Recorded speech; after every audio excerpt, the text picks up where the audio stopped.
Yakuza Tomei's Dream! Hi, the great Licorice. Welcome. Hi, you fans. How you doing? And firstly, happy Pride Month. Let me just remind you all that I am non-binary. And that my pronouns are they and them. And as a result of that, I may as well become an Aeon here. The Aeon of Cringe! You will address me as they and them. Okay? That being said... Okay. Minus the whole fact that I had to get through this stupid cold which won't go away for some godforsaken reason, I am healthy otherwise. I just don't know how to get rid of it at this point. Like, I already drank spicy stuff. I already took some medicine and all that. And it's still, like, not going away. I don't even have seasonal allergies. So what gives? At any rate, let me see who left messages for us first before I do anything else. Oh shit. Adventuring Robin and Boothill. Oh dear. When I see all three, I'm like, what do I owe this pleasure? Okay, first off, you need to contact Adventuring first because, motherfucker, I knew you were gonna be alive and all that. So let's see. Sorry, I only just saw your message. Now that my mission on Penacony has come to an end, I can finally use my phone in the open. It felt like I was in jail. Jesus, I'm glad you're okay. Where have you been? Rest in peace! What? I don't even know how to respond, firstly. Like, what the fuck? How the fuck am I supposed to respond to that? Okay, hold on. Hold on. Jesus, where have you been? Long story. Let's save it for next time. Alright, fine. Since we got nothing else going on, how about we play a simple dice game to keep our senses sharp?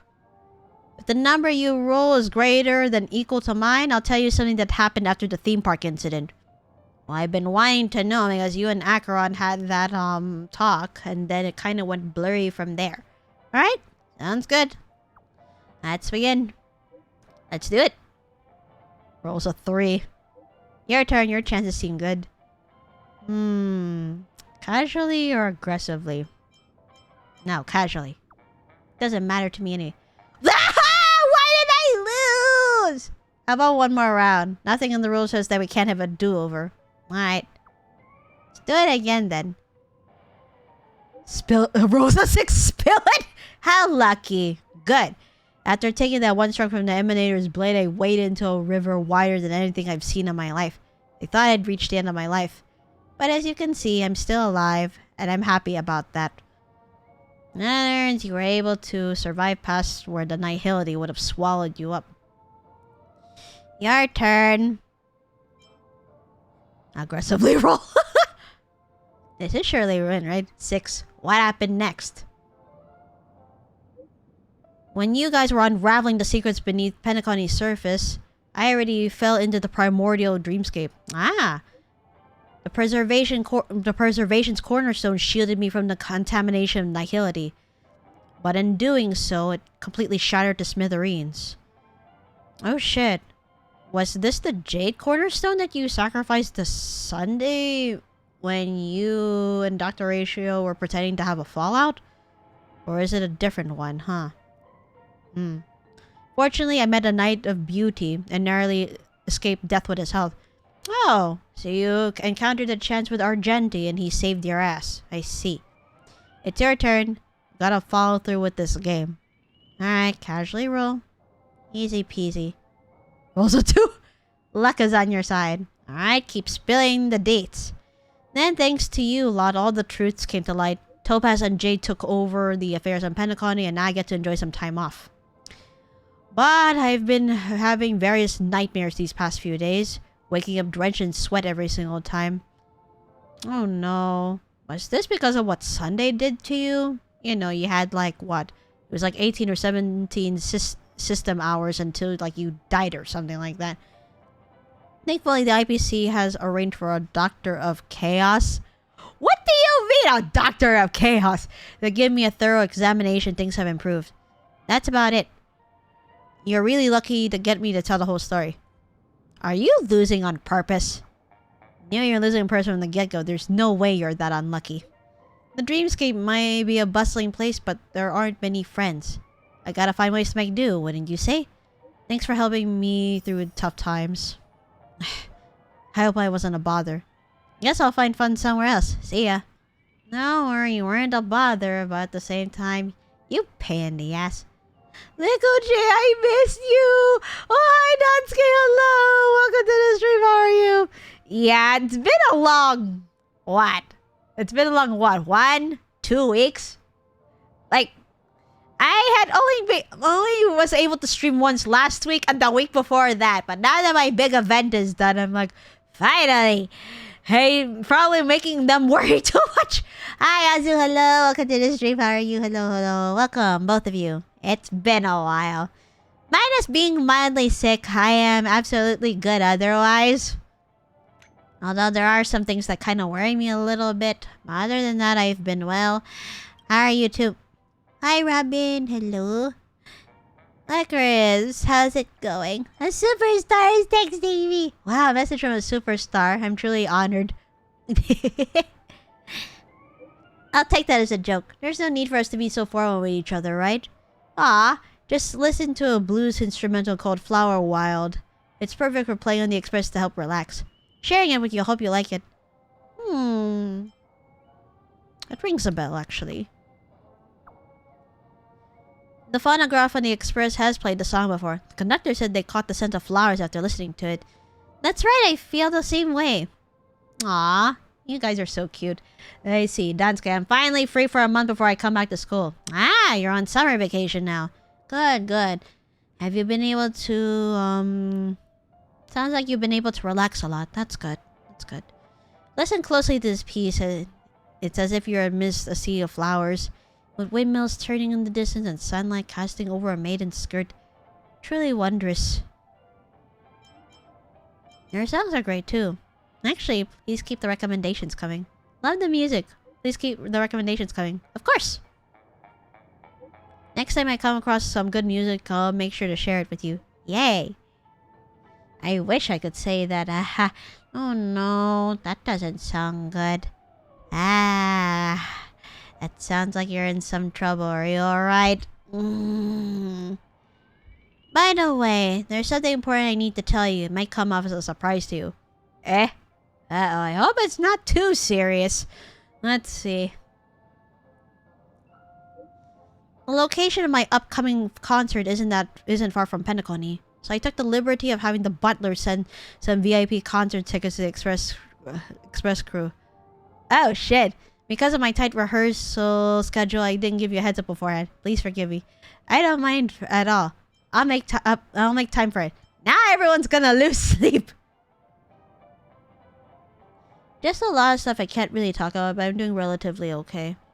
Hang in there, dude. Alright? Sounds like things have gone pretty tough again. So hang in there. I'll make time for it. Thanks, Miss Ron. I'll make time for it. I'll be looking forward to seeing you when I'm on stage. Yay. Now then, Boot Hill. What is it? Oh my god. What the? Well, butter my fudge and call me a biscuit. I'm asking you something. You got some fudge and caught in them ears, boy? I need that freighter's ID number. Unless you want a lead headache, best hurry it up.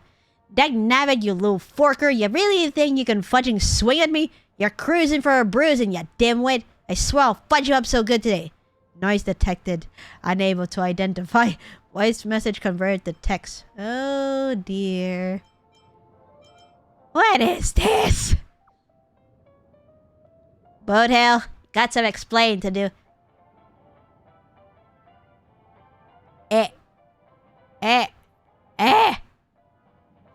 Ah, ain't nothing. Reckon my phone got triggered by mistake. Them tight jeans. You know how it is.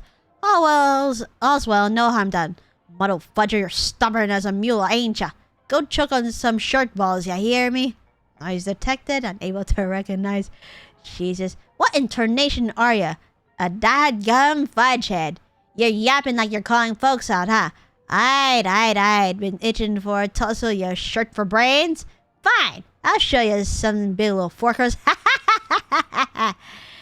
Oh dear. Butt dialing again, eh? That's a lot of butt dialing. Just get a new pair of jeans, bro. Or a new phone. Ah, shucks. My bad. Apologies. Was just chatting with a pal. Nothing to see here. My, sorry about that. Later I'll rob a new phone real quick. I mean buy a new phone. Hopefully that'll fix things up. Please abide by the law for once. Wait, why the constant voice messages?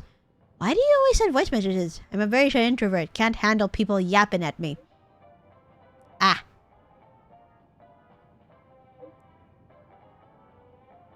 Let me see what he said. Well, it's just, you know, didn't hit the books much when I was knee-high to a grasshopper, so, well, yapping and voice messages comes easier, haha. Ah, so he wasn't able to have an education, which is understandable. Don't you be following my trail now, you hear? Gotta hold them reins tight on your own life. Gotta cut this short, partner. I'm off to hunt some varmints, busy as a bee. I mean, catching up with an old friend. It's been ages, haha. Till we meet again. Adios. Oh, Jesus. Don't get in trouble, dude.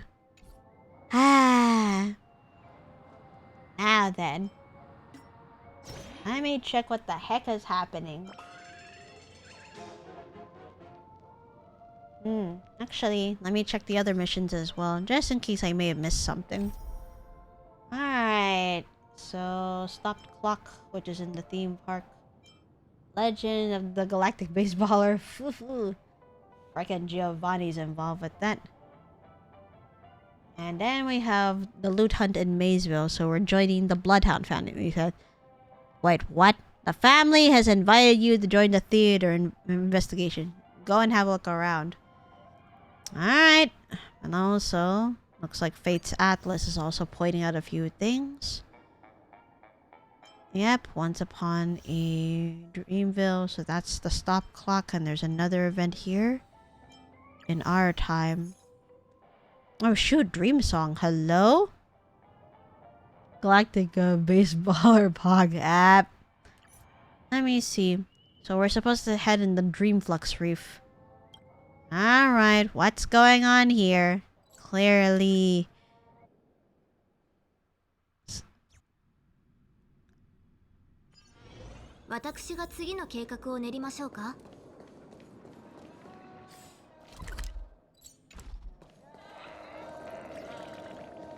Oh, Galatea, hello.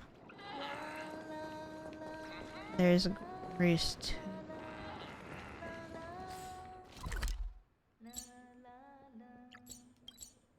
Oh, it's near the birds? What the?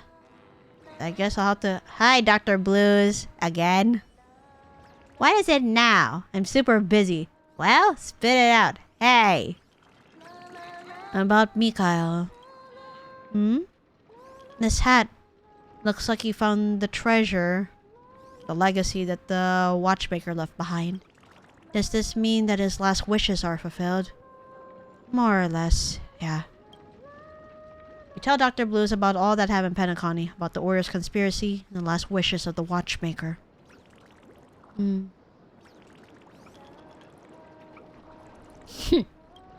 This watchmaker sure is a stubborn one. Planning such a gigantic plot and betting it all on someone else. Never thought he'd actually find the perfect ending after going around in such a huge circle. Huh. Alright, now the watchmaker's wishes have been fulfilled. The drunken hound can also probably retire with honor. By drunken hound you mean Gallagher, huh? Glad someone hasn't forgotten him either. And I'm the only bird left in this place again. Oh? Wait, really? You don't intend to leave? Me? I'm an origami bird, don't you get it? That the sort that can only appear in dreams. Ah. Penacony does not welcome birds that can't chirp, which is why I trusted the watchmaker's deception and built a new nest here. Later, he dragged a bunch of naysayers here, and this place became Dreamflux Reef. To a certain extent, this is a grand haven, specifically sheltering poor souls who could neither fit into the dreamscape nor leave the dream. He built a Dreamflux Reef? That's right. Treasure all this, for Penacony will be hard-pressed to produce another Dreamweaver as gifted as me. Oh, what? The bird before you suddenly goes mute. It is silent for a couple of seconds and its demeanor turns aloof. Forget it. It's none of your business. I'm very busy. Go find another unlucky soul to be your guide. Don't let me keep you. I know it. He's in trouble. Tick-tock, get over here quick, Lycoris. Figured you'd have something up.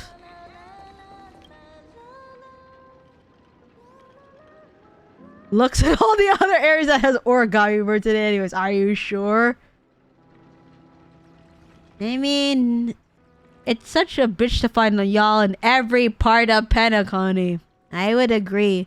I think there are some birds, a couple of birds I'm still missing, so I'm still gonna have to find them, including this batch over here. Tick-tock, something's wrong with Dr. Blues. It's completely different from when I saw it in Dreamville. It's missing something that an origami bird should have. Not just that. Seems like there's another soul inside that paper body. Maybe Dr. Blues is no ordinary origami bird. I kinda suspected it though. Knew it. Tick-tock. If we're to search for Dr. Blues' past, we'll just have to start with the information provided. A bird capable of building Dreamflux Reef must not be an ordinary bird. Let's take a look at the place where Dreamweavers gather first. Tick-tock. Better look for a family member to ask about the Dreamweaver. Who are we gonna be looking for though? That's the thing.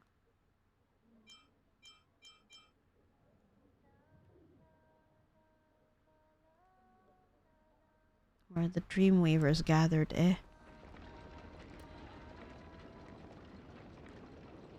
Hold on. Let me check first.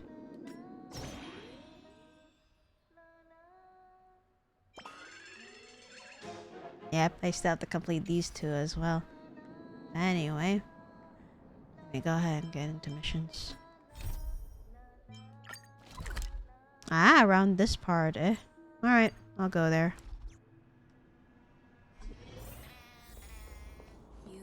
Oh, we're at Dream's Edge. And if I recall, I found all the birds over here already, so, huh. Wait, is it that Bloodhound member that kinda kept us from going in further? Oh no. Sir Whitaker. Hello? No time to relax, not even in a dreamscape. There are always students who forget what they learned in Paperfold Academy after graduating. Ah, that's where it all starts. Dream weaving is based on architecture as its technical foundation, so safety and practicality are the utmost concerns. You should look at those new plans again. They completely defy the principles of architectural design. I understand your frustration, Professor, but we should also respect the Dreamweaver's freedom of expression. Please refrain from being dismissive, esteemed head. This concerns the cornerstone of future dreamweaving education. Of course I'll reconsider, but we appear to have other guests today. I'll be sure to remind you.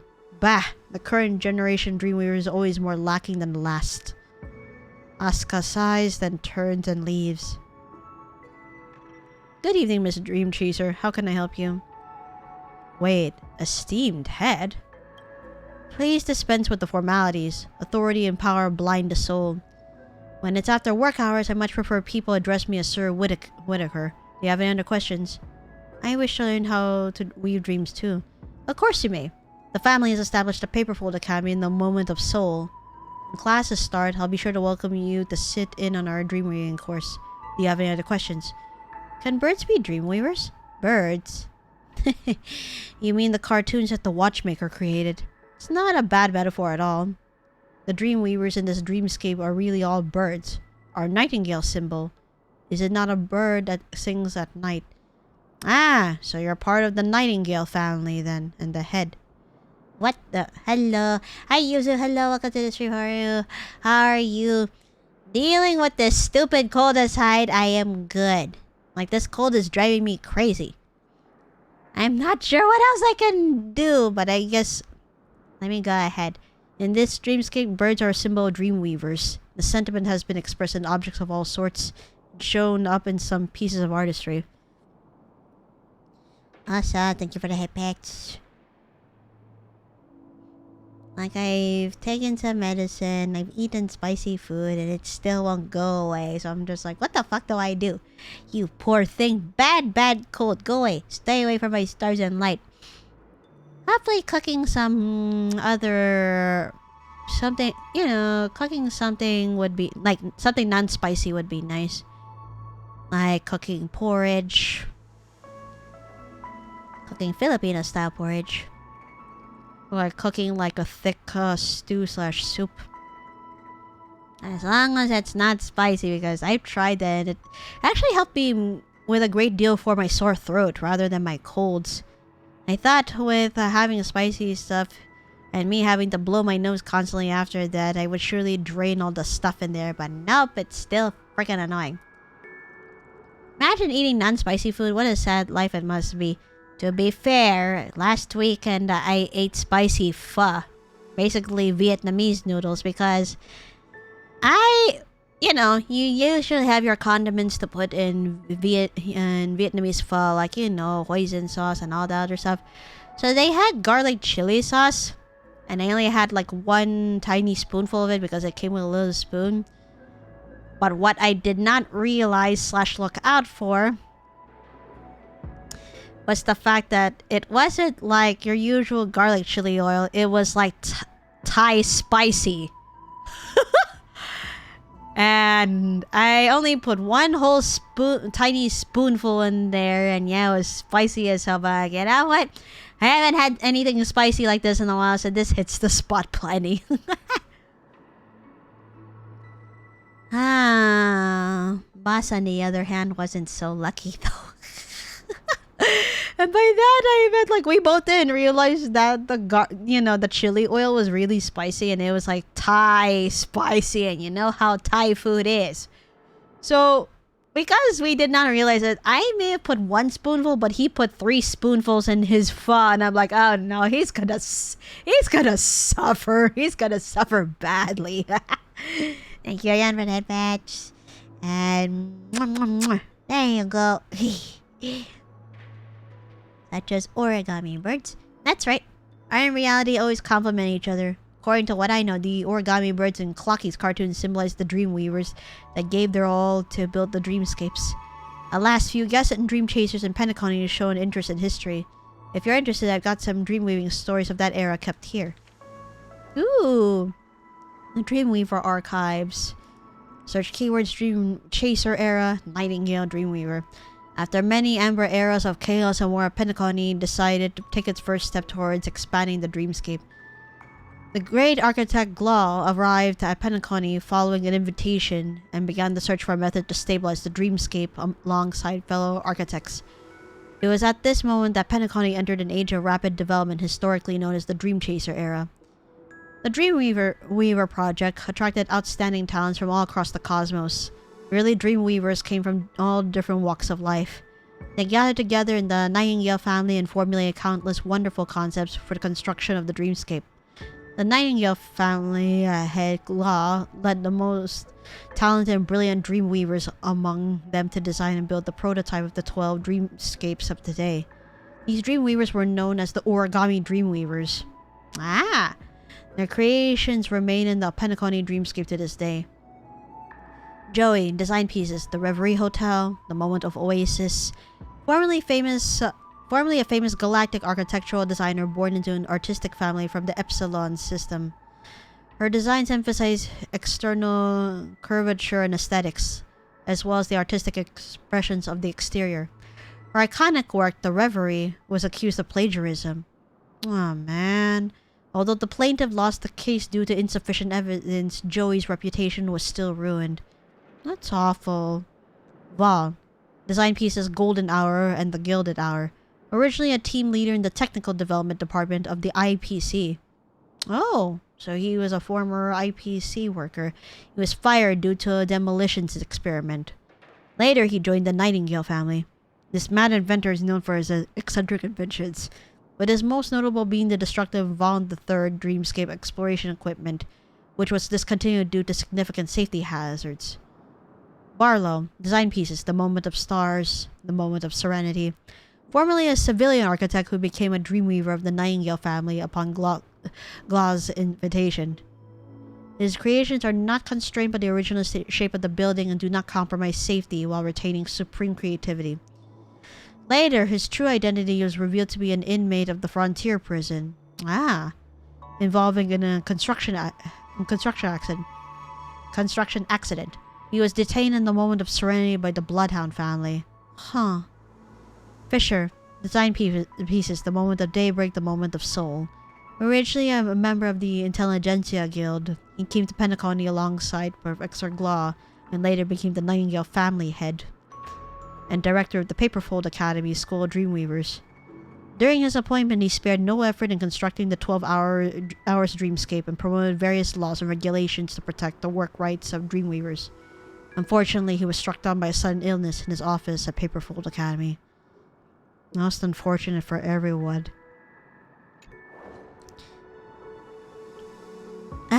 An old photograph slips out from one of the folded pages of the file stack. It looks dated with 4 young figures printed on its faded yellow background. So these are the 4. These 4 may just be the origami dreamweavers mentioned in the file.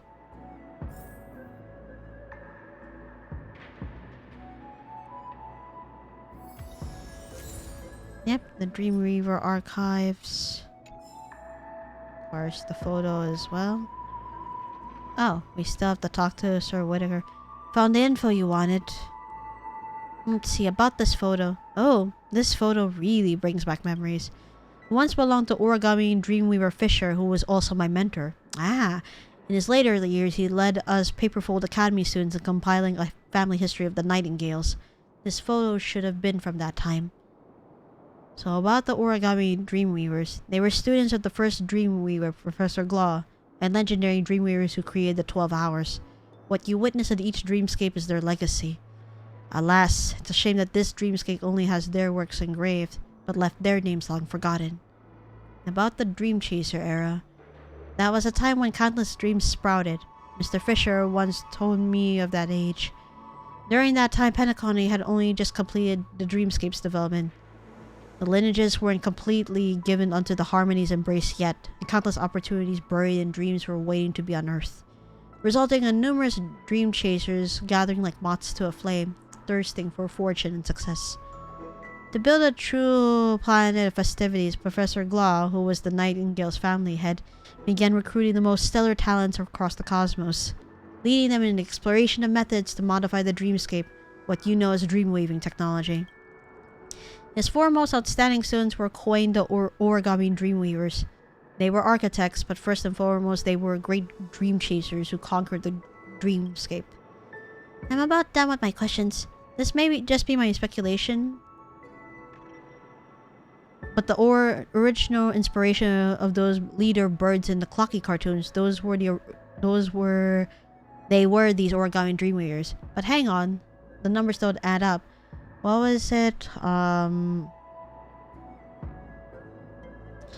Let me see. Lady Vermilion, Dr. Blues, Young Master Yellow, I think. Then the green origami birds that are here, I think the leader name is Verdant. Oh wait, hang on, the numbers don't add up. Origami birds come in 5 colors, but there are only 4 legendary Dreamweavers here. Which one is Dr. Blues exactly? True. That's the only one that we can't figure out. About this, I'm not too sure either. If you're interested, you may wish to seek out the truth yourself. Time will cause the colors of past tales to fade, buried by extravagance and embellishment. Young one, I'm very glad you still remember them. I'll lend you this photograph for now. I hope you can unearth the history behind this matter. So the origami bird's original form was a nightingale. Was Dr. Blues also once the family's dreamweaver? Time to go back to Dreamflux Reef and ask it. Yeah, right? We have green, yellow, red, and pink? Oh yeah, pink. So that means we are missing blue over here. Alright. Time to go back to Dreamflux Reef. Let's ask it. 私が次の計画を練りましょうか?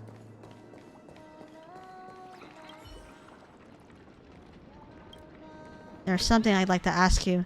I told you I'm super busy. How can I help you? Be quick about it. You are a nightingale dreamweaver. Who I am is none of your business. If you got time to spare, you might as well go look for Dreamfluck Reef's origami birds. Here's the photo, dude. Where'd you get this photograph from? I already told you I'm very busy. The bird is dumbfounded. It is the first time you see the definition of bewilderment written all over that origami face.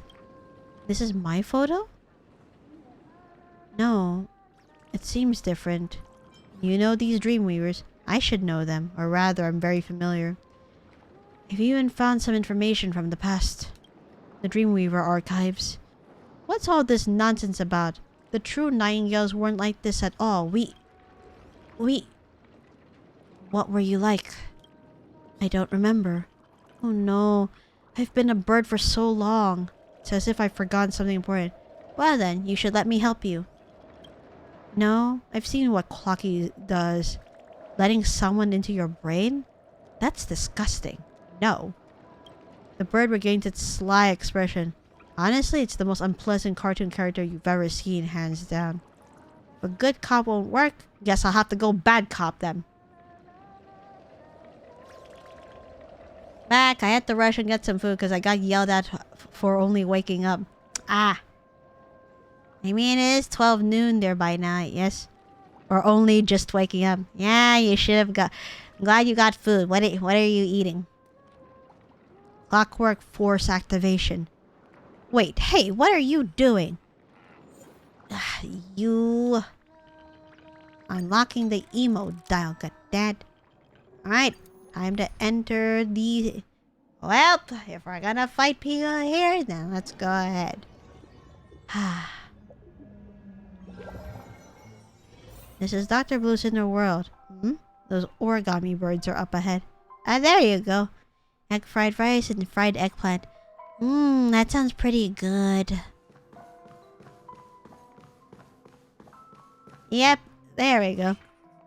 Hi, Lady Lady Vermilion's pink. Oh yeah, red. Right, I keep forgetting Lady Vermilion is pink, but we have like, you know, an actual red origami bird too. Kind guess, may I ask if you've seen an origami bird? A rotund, ruffled origami bird that looks just like us? Peep, peep. I see 4 standing before me. Yeah, Boss Red, there you go. They're not the same. That child has blue feathers. Peep. Origami birds picked up branches, repaired the great tree, and build nests. The great tree's maze is winding, and only birds know the shortcuts between leaves. Peep.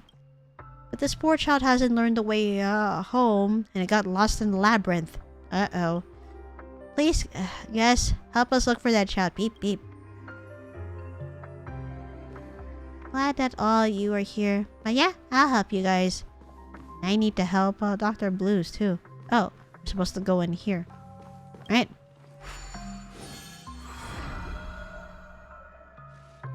Looks like I'm in Dr. Blue's memories already. Better check where it is first. So let's go ahead and go around. Ah, there we are. A glossy new Dream Chaser bulletin is placed on the desk with the following header printed in huge letters. 2151 Amber Era. The long-prepared dream weaving project has officially launched. The 12 dreamscapes are slated to be completed within this Amber Era. Phase 1 of the Reverie Hotel's construction has commenced. The Nightingale family is fully responsible for this project. According to negotiations, their head, Gla, has expressed no intention to join the family, but is willing to support the dreamscape development plan that the family has suggested. Concurrently, the Nightingales have also extended an invitation to the universe to welcome the architects and memorial scholars of the cosmos to build this world of Dreamjoy together. Right. Time to go out this door. This memory should be from long ago, the time when that dreamscape was first being built. Oh, there we go. Vaughn and the other one. Oh, so Vaughn is, young gold. I'm guessing this other one must be Lady Vermilion. Never heard of anyone who brings their kids to the construction site. Designing a structure, studying how to work with this finicky memoria, being hunted by in-dream monsters. Work on the reverie is finally started, only to have this child impeding our progress once again. Tell the professor I'm done. I'm gone. Ah, Joe. Oh. Huh. So, I guess Lady Vermilion is Joey then. Huh. Oh, Mr. Vaughn, please be realistic. Your name is still blacklisted by the IPC. Apart from the professor, no one in the universe will hire you. I remember enjoying eggplant back in the days. Like, how would you cook eggplant, Yuzu? Furthermore, it's not like that child wants to be in this dreamscape of his own accord, so please be more understanding. Also, isn't he super cute? Just because he's young? How's that fair? I'm a child too. Just because you're in the dream doesn't mean you can spit delusions, Mr. Vaughn. You're the oldest among us. From what I know, that child was a wandering interstellar refugee before he came to the Nightingale family. He had no kin, no family, was never raised properly, much less how to interact with people.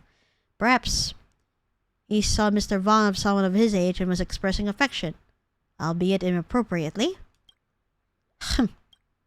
For me to forgive him, he'd have to personally apologize to my Vaughn third gourmet refinement machine. Shouldn't a sorry at least be an order when a mistake is made? Huh. In a variety of ways. Stir-fried, shallow-fried, deep-fried, baked, steamed. Sounds good. Little Dreamweaver, you be the judge. Is that fair or not? Maybe there's something he can't tell us. Bah! Why are you all taking his side?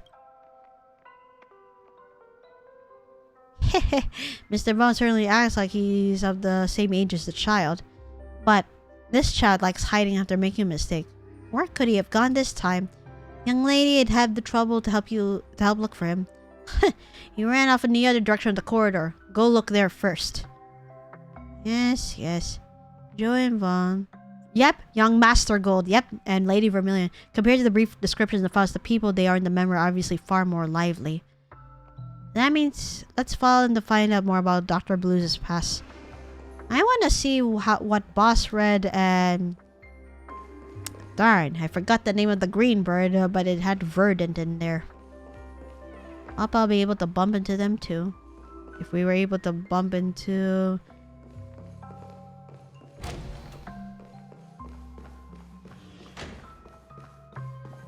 Down here? Or could it be another way? Ah, then. Make sure I'm not, like, missing anything. But I do hear chirping. Like, what the heck?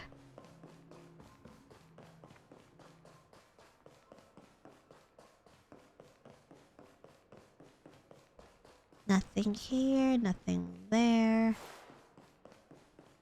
Nothing here. That means I should go another way. Ah, up there. Oh shoot, there are puzzles up there, so let me just go grab that. He probably ran in there and hid. That brat, he locked the door. Oh god. I'll blast the door open then. Oi, hold on, Mr. Vaughn. To my knowledge, the Reverie's blueprints did not map out this area. If I'm not wrong, this room was probably made by the child himself. What do you mean? Mr. Glaw also taught the kid to weave dreams? No. This is probably something the child figured out himself. Interesting. I've never seen such a construction method before. Something doesn't feel right. What are you thinking? Hehe, how about we play along with this child's riddles? Might get a pleasant surprise out of it?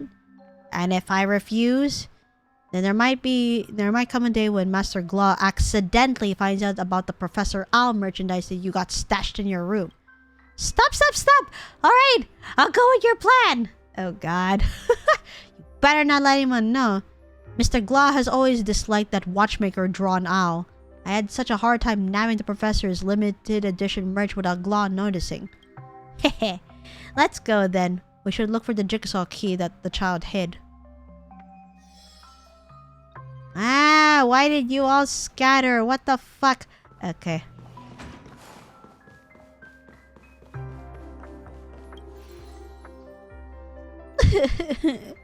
My Vaughn the Third.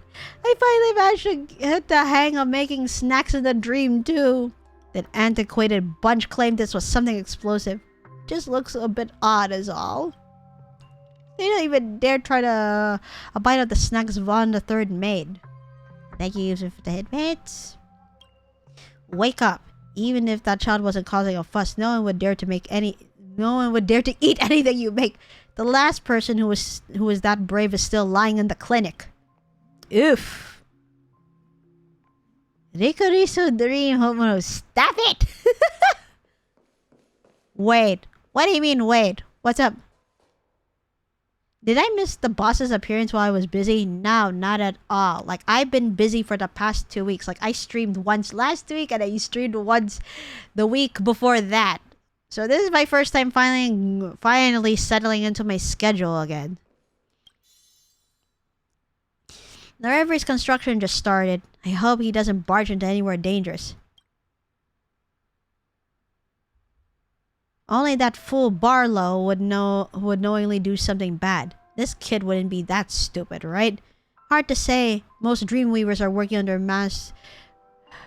masters aren't completely sane. Working under master, rather. Who would want to work in such a dangerous place if they didn't have a screw loose? With heads buried in architectural drafts, working deep in the dream, and even subjected to accusations and slander. Lady Joey, your design for the Reverie Hotel looks highly similar to a certain building in Epsilon. Do you have an explanation for this? Sheesh! Just listening to this tripe makes me want to puke. You can tolerate this? Oh, thank God. And I still am unaware of what happened. Now I need to know what actually happened. Basically, not this past weekend, the last weekend before this one, I had a big event going on Memorial Day weekend, and then after that, I needed to recover. But even then, the week before the event and leading up to that event was pure and utter chaos. Specifically, once Mama and Papa Dreams flew over here. Yeah, no. That was just absolute insanity. I'm glad I didn't lose my temper or anything, or not that much, but you know, it's just... It's just some chatter. You get used to it after a while. It's nothing major. But it's only in the dream that our supposedly harebrained concepts can be realized. Mr. Vaughn, didn't you come for this very reason, too? Hey, you're right. I mean, neither of us is anywhere close to normal. And here's the last piece.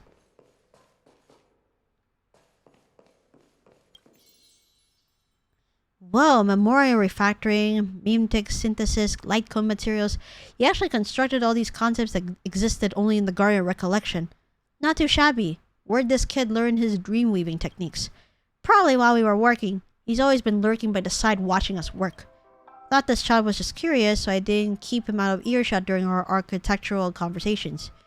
Turns out he memorized it all. Who is Dr. Blues, really?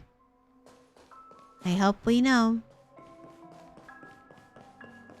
Can't answer that question for what? I mean, like... It could be anything, to be honest. Oh, God. Fuck. The way it's all angled like this. Jesus.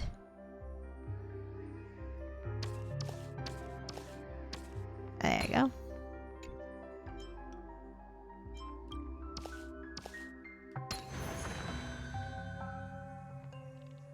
Maybe this child is more capable than we thought. We need to focus. What now? Do we break the door open? Joey shakes her head, bends down and softly knocks on the door. A rustling can be heard from behind it. Wait, a stubborn voice? Wait, what? Okay, Yuzu. Must be Segs. Or if I haven't tried it, I still would have had that almost magical excitement and desire, but oh well. That sounds like a very bad experience, and therefore I will not ask what happened. The craftsmanship is amateur, but the space instructor is stable. You've made an outstanding shelter. Child, where did you learn these dream weaving skills? What? Are you going to arrest me again? Ah. No, I'm here because Professor Glaw extended an invitation to you to officially join the Nightingale family as a Dreamweaver. You're sharp, familiar with the dreamscape, and possess a talent for building dreamscapes. The professor would never refuse such a prodigy. Why? I don't understand. I did something wrong. Wow, no hesitation. I agree. Nah, no bad experience. It's just inevitable discovery of being asexual. You know what? Fair. That's valid then. I believe Mr. Vaughn just wants an apology. Right? The translucent dream bubble coalesces on Joey's fingertip, turns into a shape of a bird and flies through the door. A gasp can be heard from the other end. Oh, hello, Blue-Eyed Spark. Hello. Welcome to the stream, and thank you for following my channel. My name is LycorisDreams, and I am a Nephilim VTuber and a variety game streamer. Finally settling into my streaming schedule again after 2 weeks of, like, big events going on behind the scenes. Nice to meet you, and I hope you enjoy your stay. Look, dreamweaving is similar to poetry or songwriting.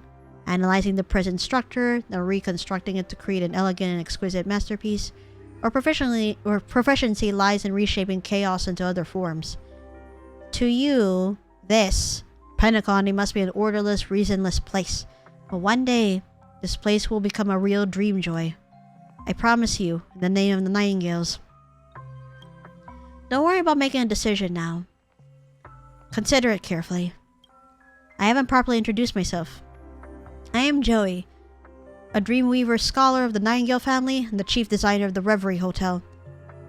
I am the greatest inventor in the cosmos, a once-in-a-millennia architectural genius. You may call me Sir Vaughn. Joey. Vaughn. I've got it. There are many in the Nightingale family who are dream chasers, rally together over a common passion. We hope that we will become your family. What's your name, child? Orla. My name... Just call me Orla. Ah, so this is Dr. Blues' real name. Are we able to go in? Yep.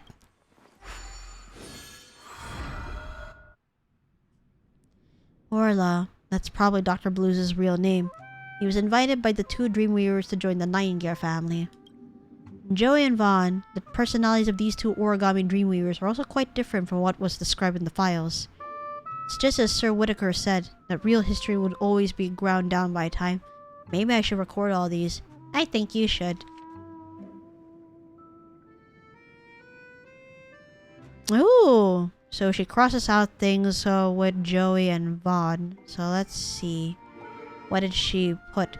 The true designer for Joey, the true designer of the Reverie, and also a gentle dreamweaving scholar who sought dreamweaving talents for the Nightingale family, passed away after being assaulted by memory zone memes while exploring the dreamscape's wilderness.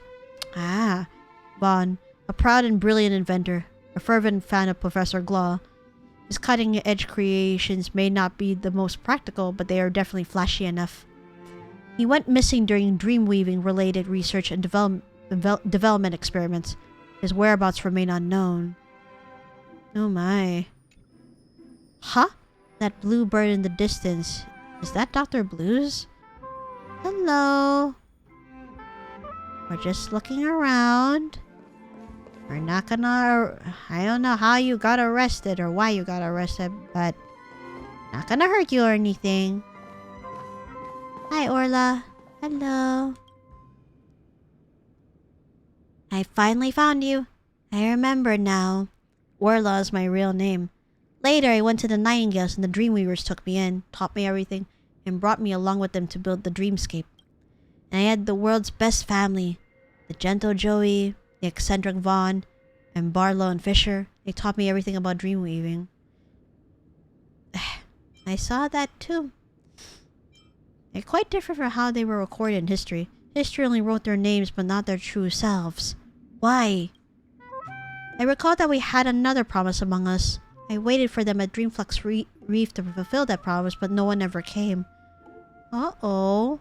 I wonder what caused such a huge misunderstanding there. You poor thing. I must take a look. What exactly happened in the past?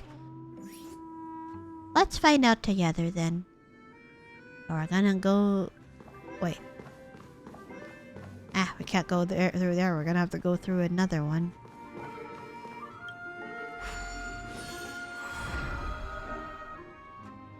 Barlow and Fisher. Hope to bump into them too. Oh, hello? Let's see. A madly worn Dream Chaser bulletin rests on the table with a news headline printed in its middle. The completed Reverie Hotel is open. The inaugural Charmony Festival was successfully held, and all family members witnessed the descent of the avatar of the Harmony. Construction of the 12 Hours of the Dreamscape is almost near its end. The Oak family head, Gopher Wood, declares the unity of the 5 major lineages, while the Nightingale joined the family.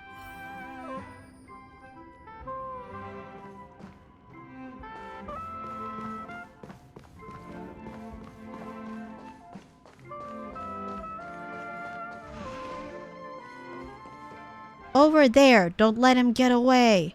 Sinner, your actions have long tested the limits of the family. Do not resist, or you'll be sorry. Oh shit, what is going on? Oh no, did Orla... Wait, no. Wait. Dreamweaver Barlow. Oh shit. Man, I've been wanting to celebrate my affiliate anniversary for a hot minute now, but I've been busy last week leading up to the moving up ceremony. Oh, it's understandable though. You had a major event behind the scenes too, so I can't blame you for not being able to do what you want for VTubing stuff. Dreamweaver Barlow, the Bloodhounds have found proof of your crimes, consorting with stowaways, stealing family secrets, and threatening Penacony's peace. Each crime is enough to send you back to jail. Come with me to the pavilion to receive judgment. Heh, you hounds sure are cocky. You found a way to pin these crimes on me with the warrant that the Oaks just issued. Oh shit. You were a prisoner to begin with. The family vouched for you and gave you a new lease on life, but you didn't treasure it. I didn't treasure it? What a bunch of lapdogs. Vouch for me? What a joke. It was old man Glaw who bailed me out of prison. Stealing secrets, threatening peace, more wild accusations. When did the Nightingale's dreamweaving methods belong to you? You were so hospitable when you were using me. Even the Dream Jolt troop should learn from you when it comes to betrayal. Arresting you is for the sake of the Dreamscape's safety, of course. Joey was attacked by memes, Vaughn went missing during an experiment, and Fisher was being muzzled by you lot. Was that for safety too? Jesus fucking Christ. Ugh. The family's governance is what contributed to this Dreamscape's development. The Dreamscape needs stability and prosperity, not radicals like you who sow chaos. Surrender. I mean, I'm planning on celebrating tonight in my time zone now, though, but man, I wish I could have done it in the day. There'll always be other opportunities, I'd say. I mean, I say this because I've been trying to pledge it too, but everything got thrown to chaos. Joy was attacked by bees and turned vine boomer. Stop it! Oh god. And what if I refuse? If you disdain me using violets, there's a slight on the Nightingales, a breach of the creed of the unity of the 5 major lineages. Will your family head be able to bear this responsibility? Heh, of course we wouldn't defy orders, but a memory zone meme that does not belong to any family wouldn't think that way. Oh no, that person's in danger. Yep, we're helping. You sons of bitches.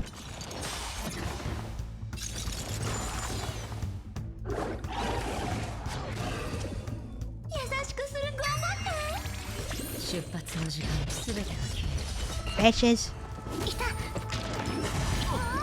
支援開始いたします。おや？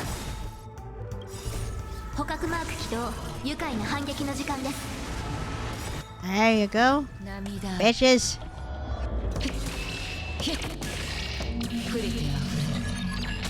Bye.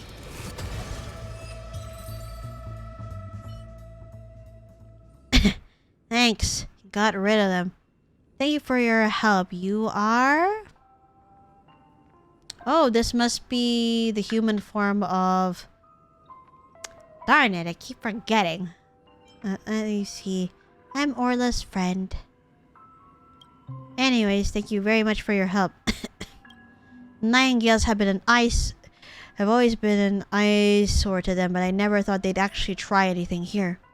Fisher being summoned to Dewlight Pavilion probably also spells misfortune. Orla and I are the only Dreamweavers in this dream domain, but Orla's still young and shouldn't be confronted with such danger. I will distract those memes. Will you lend a hand? No problem. Thank you, kind stranger. We must hurry. Barlow wants to protect Orla, but he's not going to last.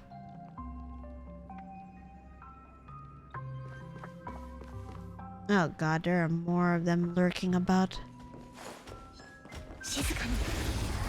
Tara.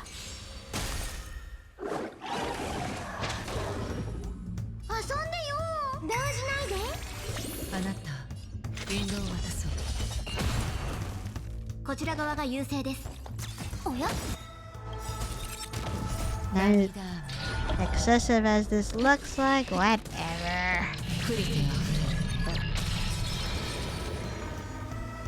Ah.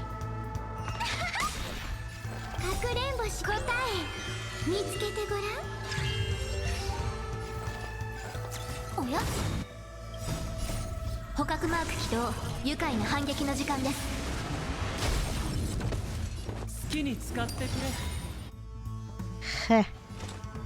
That's alright, we can handle these. Bye. 作戦報告書は後ほどお送りします。 Hold on, gotta make sure there's nothing we missed.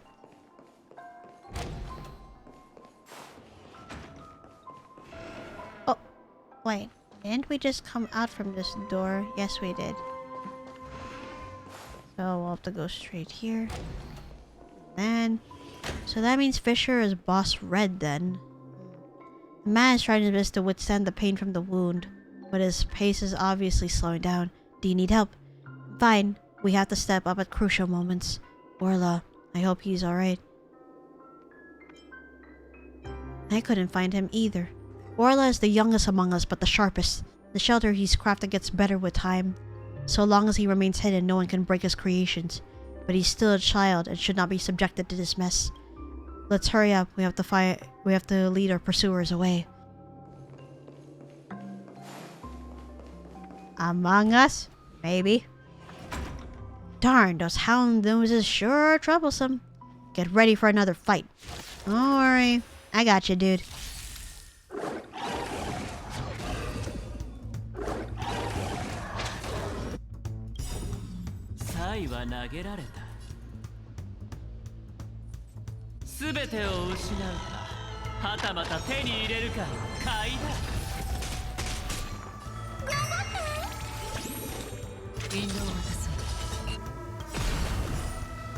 Already, pooha.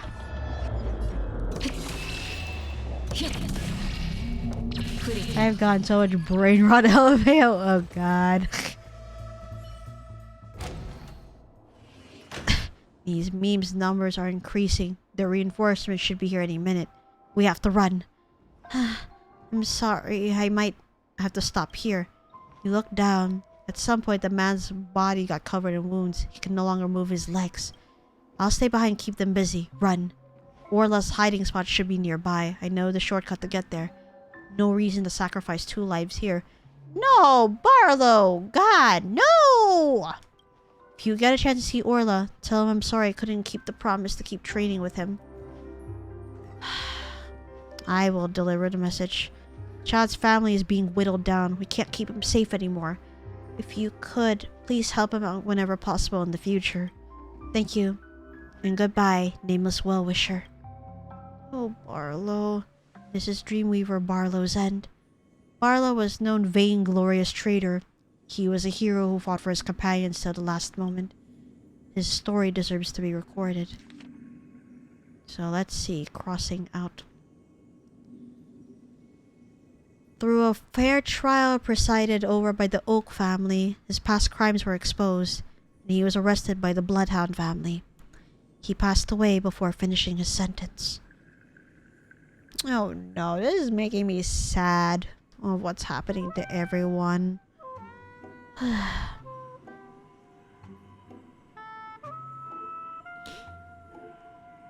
Wait, I'm gonna look it up because I feel bad for not remembering, like, his, you know, his origami bird name. So let me see. They just feel so bad of all the Dreamweavers over here. I can't take this seriously. I've got too much brain rot for this. Anytime the word meme or Among Us pops up, I just can't. That brain rot, eh? Jesus. Oh, there I go. The name of Barlow is Verdant Manager in origami bird form. So yeah, we saw Lady Vermilion, Young Master Gold, and yeah, both of them are out right now. The only one remaining is Fisher, who is Boss Red, and of course Orla, who is Dr. Blues right now. I wonder how this resistance ended. Maybe I can find the true ending in Orla's memories.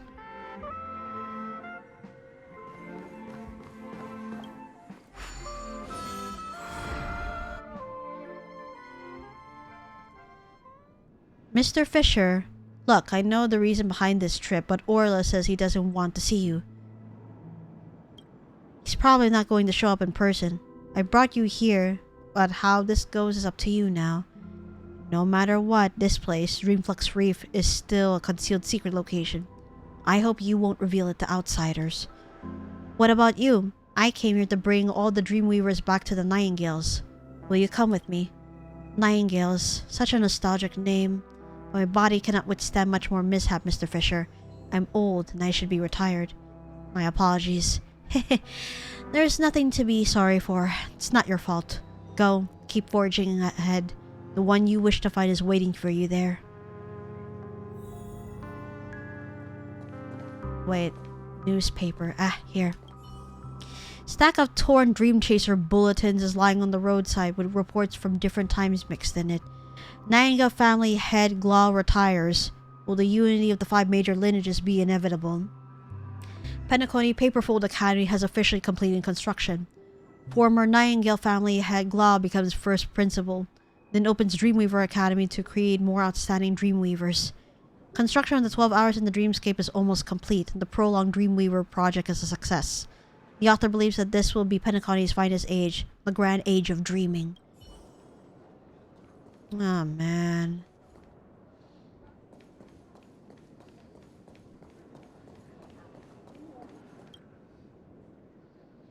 Oh!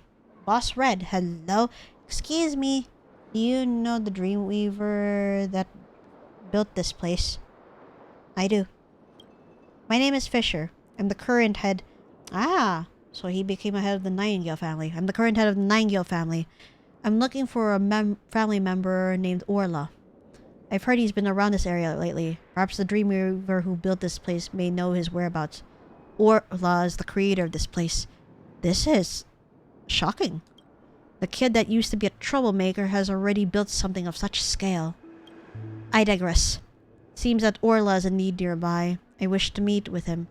Could I trouble you to show me the way? Should be at that perch that we saw him in bird form in present day. Oh no, he's up here. By then, the nameless Rosalina Turnen and Legwork have already... Wait, but if he's up there, how am I supposed to... Hold on. Should be a way to go around, I think. Nope.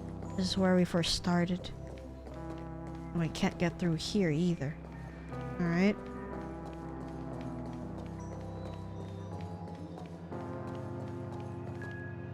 Ah, over here. My bad for not seeing the stairs at the side. To be able to erect such a massive stronghold, the bond, the dreamscape. Unbeknownst to everyone, Orla must have become a full-fledged Dreamweaver as well. Even the most hard-to-please person, Vaughn, would yell in surprise. Aw, I really want to see their faces now. A while back, it wasn't really peaceful out there, and many Dreamweavers became involved in this. Orla was good friends with those Dreamweavers who were affected, and he also got caught in this mess. Good thing he's fine. The lineages lost many people and couldn't afford to lose even a single more. Oh no. I'm starting to feel really sad about this too. In any case, the situation outside has calmed down. Orla doesn't have to hide in the crevices of the dreamscape. He can go home now. That's assuming that I'm here to take him home. That's assuming the Bloodhound family or any other families will not cause any more ruckus. Orla? The blue origami bird is as quiet as a doll, silent. This is a Clock Studios theme park merchandise doll. You really don't want to see me. Never mind, the doll is fine. If you're behind the doll, please stay and hear me out. Negotiations are over. They won't implicate other Dreamweavers, nor will they be pursuing old grievances. The chaos is over. Come on. Let's go back. Family doesn't budge so easily. What did you offer them? Nightingale. Oh shit, the whole Nightingale family. Shoot, they want the entire Nightingale and I agreed. From now on, the Dreamweavers will be managed by the family. But we've kept the Paperfold Academy. In the future, all the Dreamweavers will be able to study there. We will be able to protect our members better. I don't understand. You make Professor Glaw's efforts and everyone's defiance totally meaningless. My child, not everyone is as brave as Barlow and the rest. We have no right to force everyone to muster that kind of courage. Yes, we understand the intent of the Nightingales. We can sacrifice ourselves, but what about the other Nightingales? Most of them are just normal people who love weaving dreams. Whether or not they belong to the family, their dreams will not be erased. We can't make everyone pay the price for our selfishness. I need to think of a way to make the majority happy because I am the family head. This is what Professor Glaw instructed before handing me this responsibility. Every single Dreamweaver is precious. We cannot afford any more losses. Coward. You're right, but this is the only way for the Nightingales not to disappear, and the nest we built will remain in the dreams forever. I'm sorry. This is the best ending I could come up with. The origami bird stopped speaking, as if it were a doll again. Joey once said that weaving dreams is like writing a poem within a dream, turning this desolate wasteland into dream joy and a home that brings happiness to all. I will continue this will. There aren't any fruits of labor yet, but one day, the poem of dream weaving will come to fruition. By then, I hope you'll be willing to come back. Oh man, that hurts. And of course, where Mikhail / Legwork's grave would be, but we would not know of this until the Astral Express got involved. What are you gonna do, Boss Red? Orla doesn't wish to speak to me anymore. Can you help me convince him? Please pass this photo to him. As long as he's willing to return, the Nightingales will always be his home. Ah, this one. It's a familiar photo. Once opened Dr. Blues' heart, maybe I could open Orla's too. Dreamweavers, this is how we were able to get into Dr. Blue's dreamscape. But if we can convince the actual him that is Orla, then... The blue origami bird is as quiet as a doll. It refuses to speak again. Fisher asked me to pass you this photo. The bird's feathers ruffle slightly, but ultimately it does not accept the photo. I remember now. The Dreamweaver lost the last of his family, so he built a shelter at the bottom of Penacony and is hiding there. He hides at the bottom of the dreamscape, yet his gaze is fixed upon the heavens above. He scorns Fisher's proclamations, yet he yearns for the day when Fisher's words come to fruition. A long time passed. His body was unable to withstand the test of time. So that compulsive liar of a hound made a new body for him. A sky blue origami bird that the watchmaker painted as a portrait for the Dreamweaver. That is Dr. Blues. However, the prolonged wait has taken its toll. His mind and memories can no longer endure the wait. Ah, Fisher is just a huge liar. He has never been back. Neither has anyone else. The Watchmaker and Gallagher both waited for their own perfect ending. Oh no, Orla. Look at Penacony now, bustling, beautiful, bright, exactly what Joey promised me. For those who don't agree with this beauty, I offered the Dreamflux Reef as their sanctuary. No one will ever feel deserted in dreams. The Origami Dreamweavers have fulfilled their promises, but I cannot escape a dreamscape. I cannot accept a dreamscape without them. There's no reason for me to hold on. It's time for me to embrace my imperfect ending. You still have a future. You still have the other origami birds. Those birds are just the unintentional creations of the Watchmaker. That guy's always doing weird stuff like this. But I understand him. Penacony has forgotten its past. But even if just a little bit, this world ought to preserve a fragment of its past. I fear for the day when I too shall begin to forget those cherished moments. Oh no, dude. In the end, I'm still the most timid, naive one. Everyone has a dream to build, but I only wanted a nest for the birds. Penacony is a land of dreams. Then even if it's just once, I yearn for this land of dreams to heed my plea. Let me return to the nest. Orla? What are you doing here? I've been waiting for you. Are you shocked? Come try my new Von the Fort, fully improved and upgraded. You're the only one who hasn't tried it. You guys are here to pick me up? Didn't we agree to meet up there? I waited so long and didn't see anyone, so I decided to come straight down. I'm not leaving again, and in this dreamscape we shall never be separated again. Yes, my friends, here I come. The bird flaps its wings, its body slowly becoming transparent, its mimetic body gradually drifting away. Darn it, don't make me cry over here, goddammit. Orla's will is fading. If this continues, he will be consumed by his own dreamscape. Wake Orla? Or let him leave? Oh, darn it.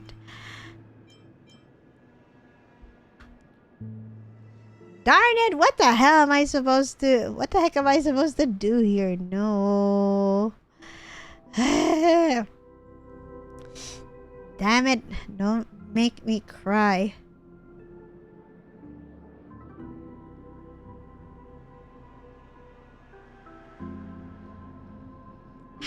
If I let him leave, he'll be...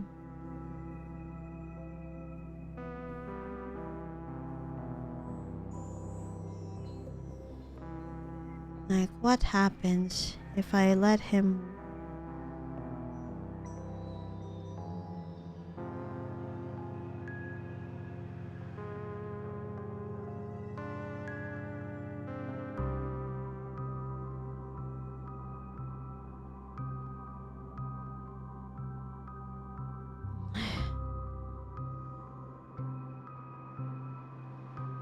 You know what?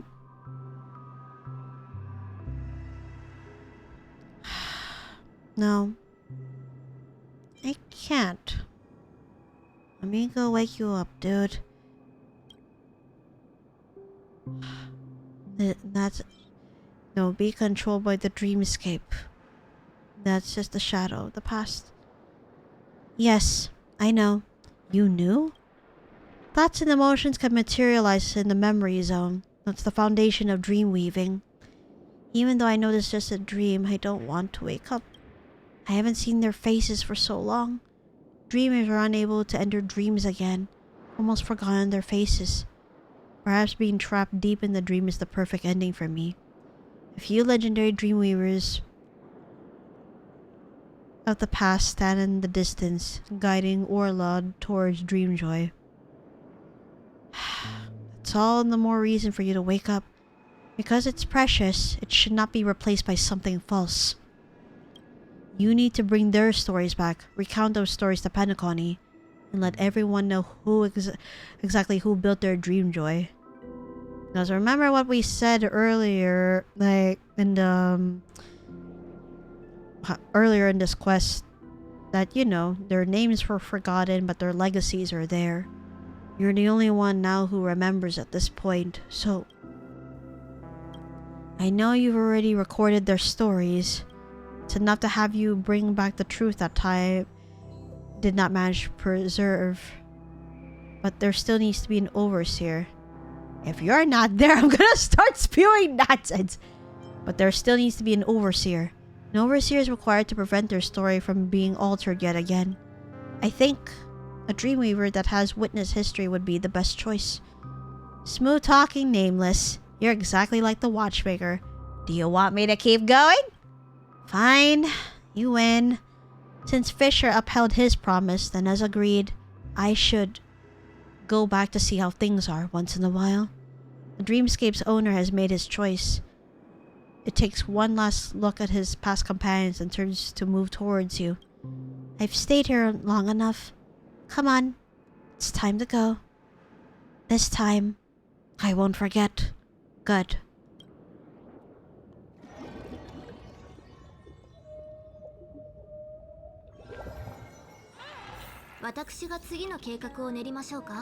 How are you? Why are you still being a... You know what? Hey, Orla. Orla? I heard you the first time. This name feels weird coming out of your mouth. Call me Dr. Blues. Well, you handled that pretty well. No, I was trying not to cry. Like, last weekend. Not this past weekend, but last weekend when I had my event on Memorial Day weekend. Yeah, it was a pretty emotional mess. I'm trying not to like go cry again because the feeling still lingers. It's not a bad feeling though. Anyways, the truth was found, the dream was broken. Happy now? Feels like it needs something more. Thank you, and don't do it again. This old bird can't take it. Yes, yes. Forget it. Let's leave it be. The bird looks up at the starry sky. The lights from the 12 dreamscapes link up to form Dreamflux Reef's starry sky. Fisher didn't lie to me. He really turned this place into a poem. Do you want to go up and take a look? Maybe next time. Thanks to a certain Nameless, I've just had a huge dream. I'll have to take a break. I'm sorry. No matter what, it was great to be able to see them again. Thank you, Lycoris. You're welcome. I can't hear you. Say it louder. Nah, I shouldn't do it. You're welcome. Beep, beep, beep. Found it. Familiar chirping sound comes from the starry sky above. 4 chubby birds descend. Oh, hello. Naughty little Blues. We finally found you. Peep. Hey, you weren't coming, so yours truly has to personally come down to the great tree below. No need to thank me. Peep. Yeah, so... Joey as Lady Vermilion, Vaughn as Young Master Gold. Wait, hang on. Normally other origami birds should know the location of Dreamflux Reef. Bah! Don't underestimate the grit of an origami bird. Beep. Moss Red being Fisher. And Verdant Manager being Barlow. Peep peep! So the sky seen from below is beautiful too. That's right. Dr. Blues misses you all too, peep. Hey, there's no need for you to talk. No, if I did not tell him the truth, you would not be honest with shit. You frickin' bird. Now that we're finally together, we should record this occasion, peep. This way, Dr. Blues can always see our faces. Peep. Kind guest, could you help us take a group photo, peep peep? Leave it to me. Aww. The 4 origami birds surround the blue bird. You can feel Dr. Blue's bewilderment and the faint smile he struggles to suppress, yet can't entirely conceal. I hate you guys. Stop making me friggin' cry. God friggin' dang! This is what remains of you guys as your legacy. The fake birds aren't Dr. Blue's real family, but... True, because the other 4 Dreamweavers have been gone. But you know... Why not? Who says this doesn't count as some sort of perfect ending? There you go, you silly bird.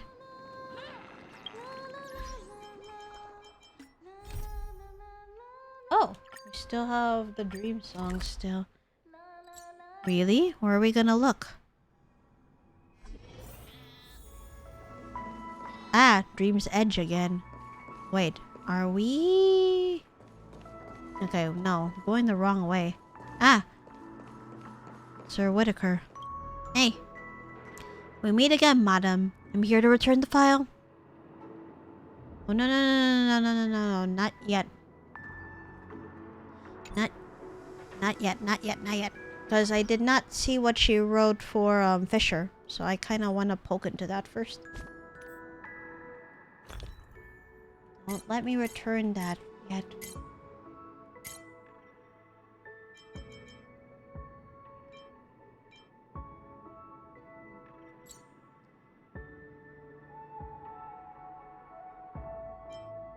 Oh, come on. Are you really not gonna let me look at it?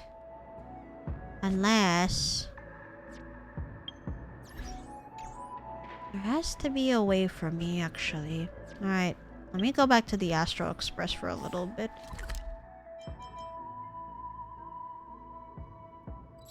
And then... Either way... Oh, Ruan May's here. Oh, alright. Oh no, either way over there. God. こんにちは。実はお願いがありまして、その傷薬は持っていますか？ Healing remedies? 恥ずかしながらさっき刺繍をしているとき指を刺してしまった。 Ow. Pricking your finger with a needle. たま Owie. に焦りすぎてしまうのです。花や鳥のしなやかな姿を刺繍するには So she does embroidery as a way to pass time, no? That's pretty nice. Pretty relaxing too. Here you go. ありがとうございます。 Here's the ointment. 薬の清涼感で少し痛みが和らぎました。 That's good to hear. ふむ、お礼になりそうなものがありませんね。私が身につけている小物はどれも暇な時に刺繍したものなんです。もし気に入ったものがあればいくつか送りましょう。 Thank you. Now then. I'm sorry, but I'm gonna have to poke into your room for a bit.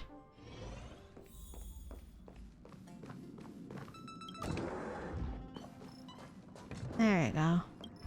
Data bank. Nope.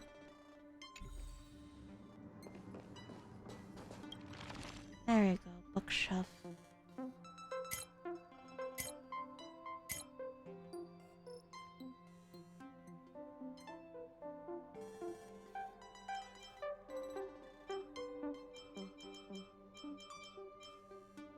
Ow.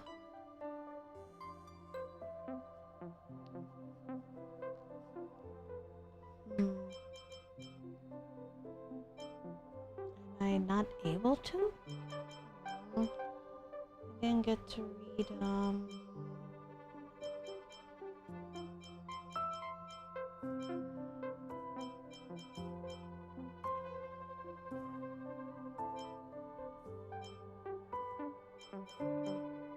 Do I really have to give back that file? No way. I really wanted to know what was said about, Oh. Really wanted to know what was said about, Fisher's thing. Was re-recorded everyone's, you know, what they were actually like in the history of dream weaving and all that. I guess I can't, huh?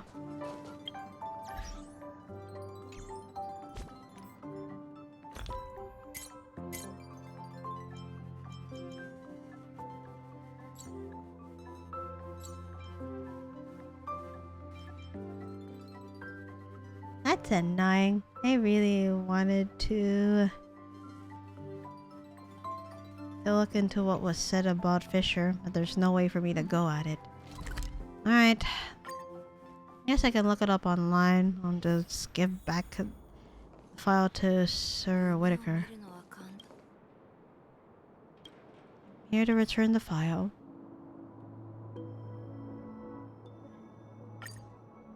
You're back faster than I thought. Is the investigation over already?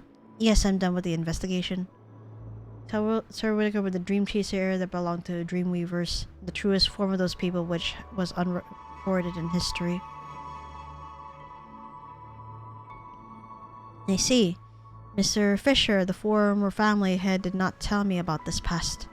I thank you for this record. I will keep it secure. Will you publish this record? I'd really like to say yes, but alas, my political stance requires that I be prudent about my actions. I may not be able to publicize the parts that affect the family's stability, but I promise that the Dreamscape will remember the names of these Dreamweavers. I guess it'll be a long wait. A pity that even the Dreamscape Pentacony is unable to fulfill everyone's wishes. But my mentor, Mr. Fisher, once told me this. I hope it can bring you some sort of comfort. You stumble when weaving dreams, look up. Look upon this vast dreamscape and tell yourself that your endeavors are never in vain. One day they shall be woven together in a celestial tapestry, casting radiant light into the depths of another's eyes. May you find your own nest and write your own poem. Unfinished dream song. Ah! Hello, Orla. Yay, another sticker. Yep, the famous 5 origamis. Yep, Orla not pictured, but his feather is there. I'm glad.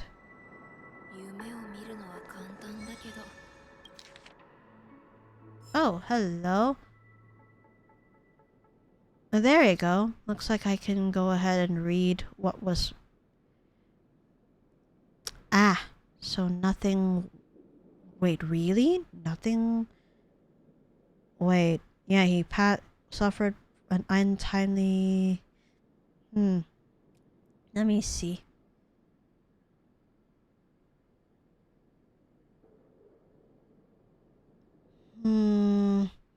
So nothing much had changed there. Or maybe there was something that meant to be crossed out, but I guess...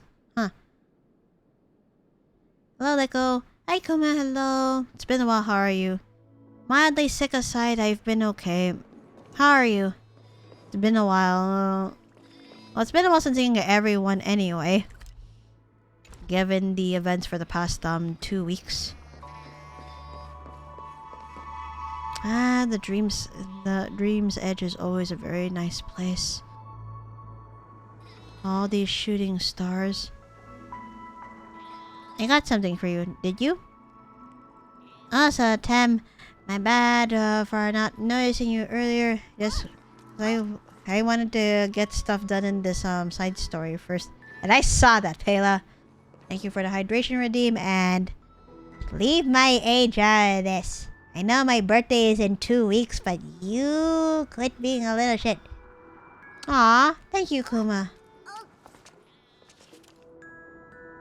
It's like, no one saw that. Totally saw that, and you did it twice.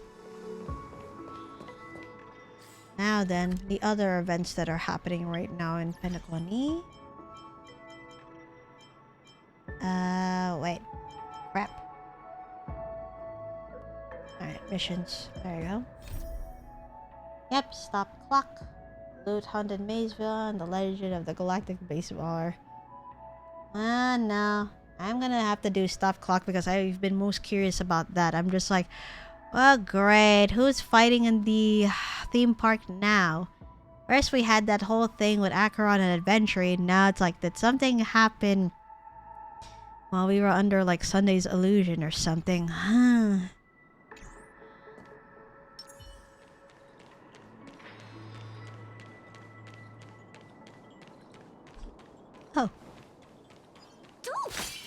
There you go. I kinda don't want to leave the Dreamscape, especially due to how the sky is too. Or rather, Dream's Edge in particular. It is a pretty nice place. Jesus. I think before I progress in anything further, I'm gonna go ahead and take a 5 to 10 minute break. Also, this way you finally get to see another new asset that I've had in the works. And you will see it shortly. Alright? Then I am gonna go ahead and be right back.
I'm back. I hope you guys enjoyed the new stinger. I know it's a little bit on the slower side compared to my last one. And I tried to make it fast, but every time I switch to a scene, the assets of that scene appears almost immediately while the transition is going. Like before the transition takes over the whole screen. I haven't had much of a way around it. Like for example, if I'm switching from this scene to like my chatting scene or my scene for when I play Switch games, the assets will immediately show before the whole transition takes up the whole screen. So I had to experiment and everything. But yes, I hope you like it. The person who made my stinger, Ifana, is the same one who made my logos. Okay, now then. Alright, what the heck is happening over here? What the heck did y'all do this time? Oh god. It very poggers. I'm so glad to hear that. Alright. What happened? Clocky? An Iris family representative? Uh-oh. What's going on? Clocky will always belong to Clock Studios and Mr. Watchmaker. You family people can never have it. Ah. Ow. Oh dear. Sir, please calm down. I'm here to help you on behalf of the Iris family. Oh boy.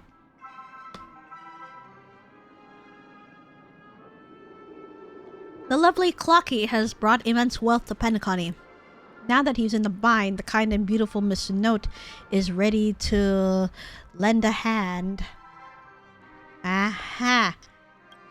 I'm sorry, but Clocky isn't in any trouble, nor does he need such hypocritical goodwill. Are you sure? The financial report of your company seems to tell a different tale, though. The patent is about to expire, the chairman/watchmaker has gone missing, and the commemorative movie has been postponed. The urgent reopening of the theme park, despite the accident, is your way to ease the cash flow pressure, right? How is Clock Studios going to solve all these problems without the family's help? Is there anyone outside the silver screen that can save the company with clockwork?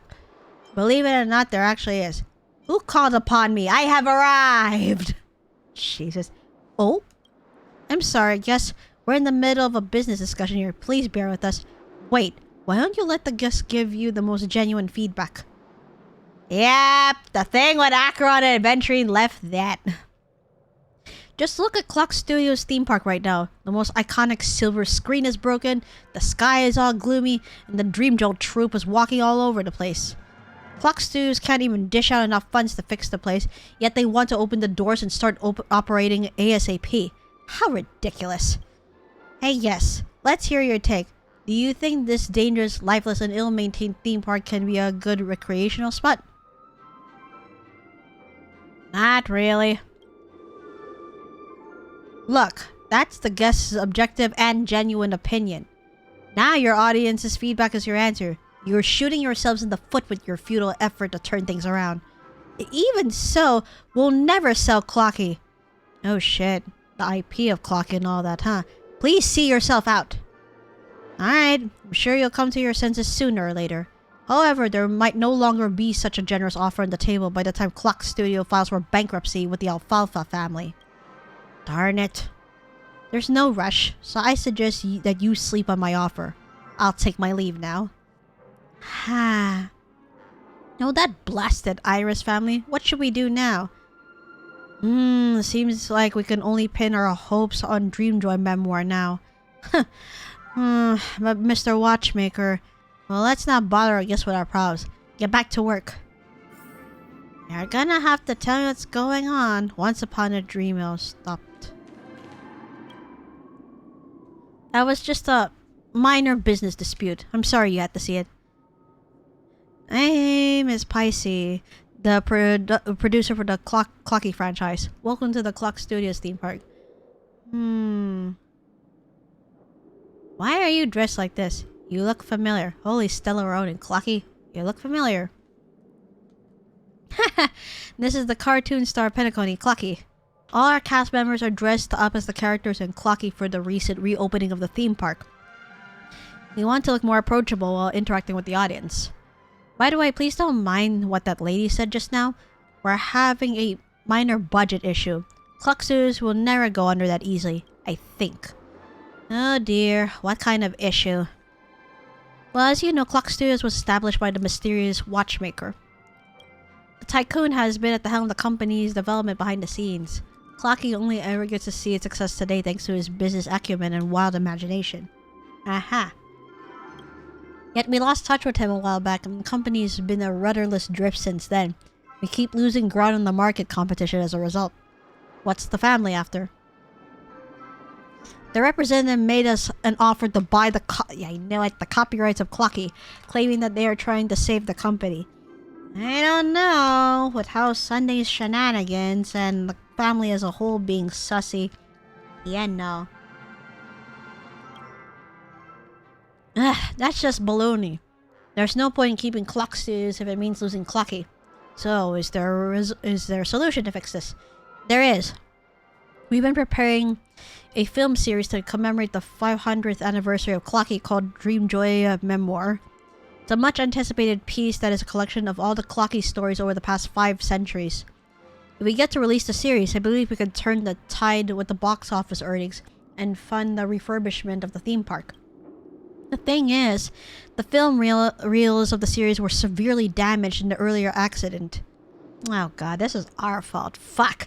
Despite our best efforts to repair them, we can only salvage some fragmented scenes mixed with scrap storylines. We have to re-edit it. Alas, who would have seen the watchmaker's disappearance coming? He's the director of the film, and every crew member knows that Clocky's story is inspired by his experiences. However, none of us knows much about his background, nor do we dare to take on the director's role without authorization. For Clocky's future, please keep us posted if you know anything. Let me see. Wait, for Clocky's future, please keep us posted if you know anything about the watchmaker's whereabouts or someone who's familiar with his story. I'm familiar with the watchmaker's story. Really? Now isn't the time to joke around. I'm telling the truth.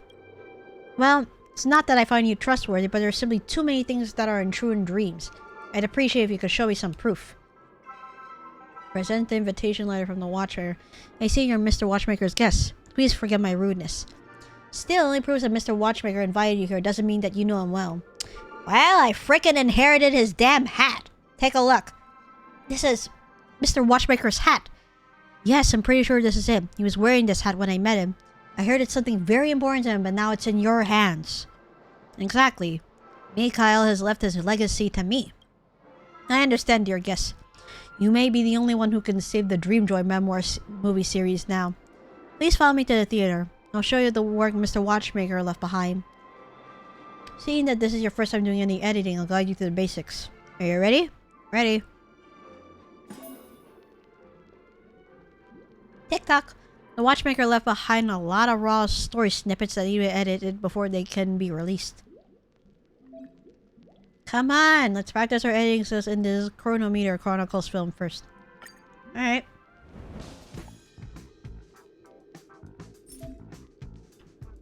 Tick-tock. Every Dreamjoy memoir contains multiple chapters. You will see the completed film snippets at the start of the chapter. Go and take a look. Alright. The story we're about to tell happened a long time ago. The Clocky from back then wasn't some Dreamville superstar, but lived on the ship named the Compass. Tick-tock, I'm Clocky, the most awesome crew member on the Compass. Our ship's been to plenty of places, encountered plenty of danger, but we also made plenty of friends. This voyage has been the most fun ever. Across this vast sea, there are many wondrous new lands. It's our crew's goal to explore the rest of the uncharted world. Let me tell you about our adventures. The flooded Watch City, the ever-spinning Screw Kingdom, the Gold Sand Town beneath the Aurora. Which one would you like to listen to first? Hold it, tick-tock. Navigators, Master Hat, and Armchair Boy are calling for us. Our ship's about to sail off. Instead of just hearing my tales, why not experience it for yourself? Get on board and live the adventure with the compass. The compass is setting off once more. I wonder what interesting wonders you'll encounter with Clocky.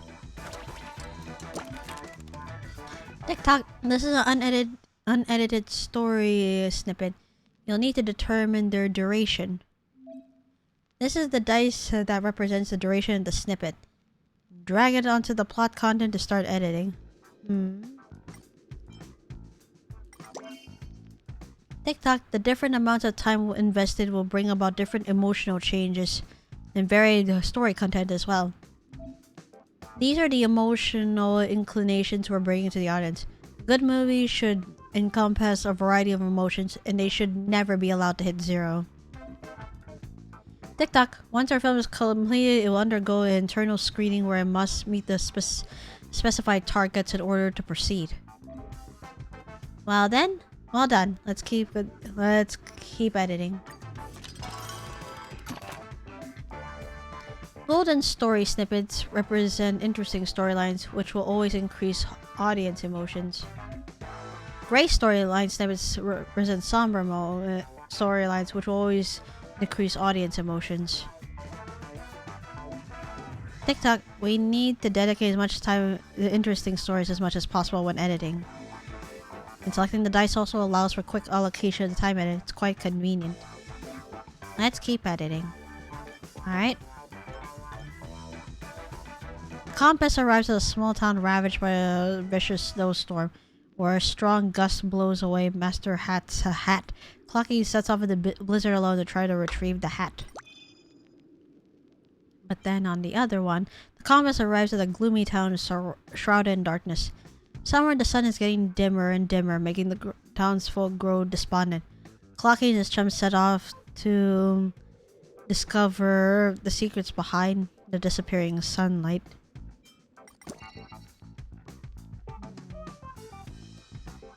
And continue editing. Let's see.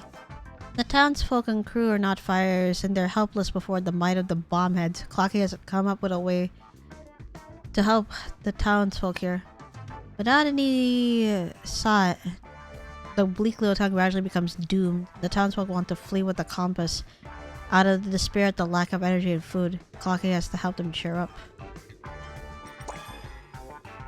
Alright. There we go.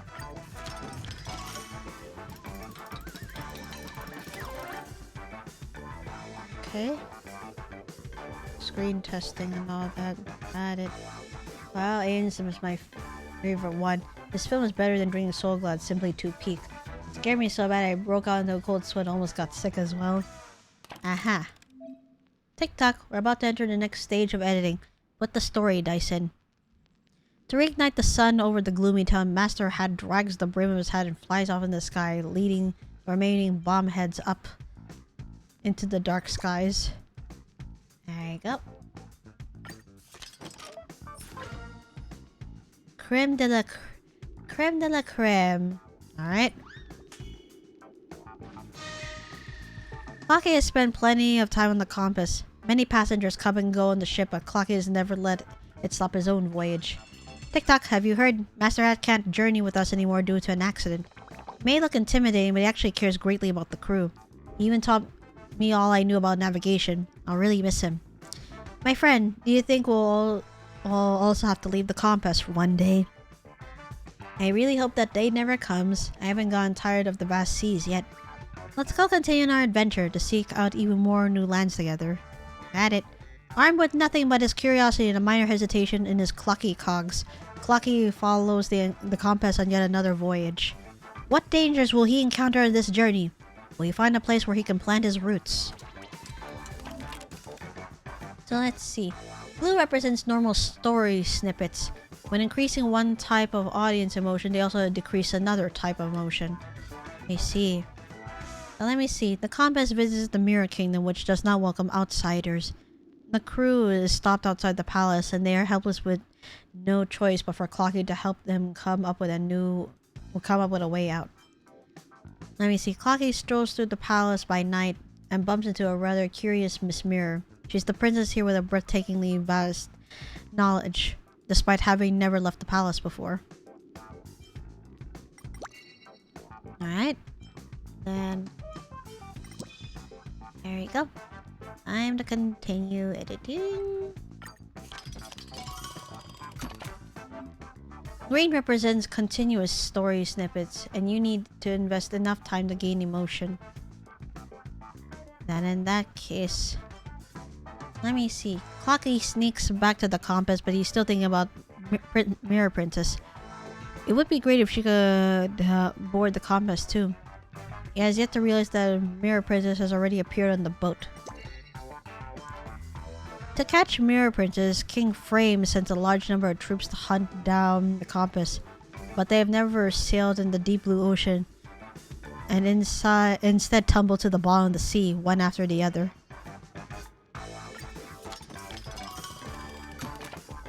Oh, hello? Now let me see... the compass arrives at the border village where everything seems disorderly. The villagers inform the crew about a bad guy called Captain Revolver who lives here, and who wants to try and hurt the kind chief lizard by burning down the village. No.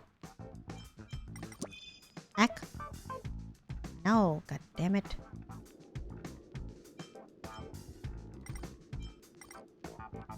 So...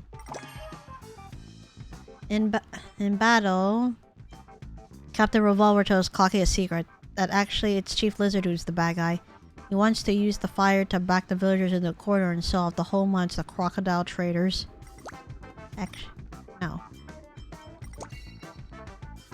Let's see. Captain Revolver and Clocky are driven out of the border town. Misunderstood by his colleagues, Captain Revolver is very sad, but the crew of the compass accepts him. Clocky invites him to be a guard aboard the boat. Alright. That should be okay, I think.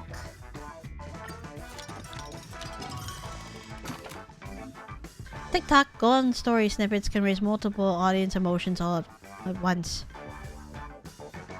So let's see. Clocky soon becomes best mates with Mirror Princess and Captain Revolver. They help the compass find hidden treasures inside a tomb and spend all their hard-earned savings. Let me see here.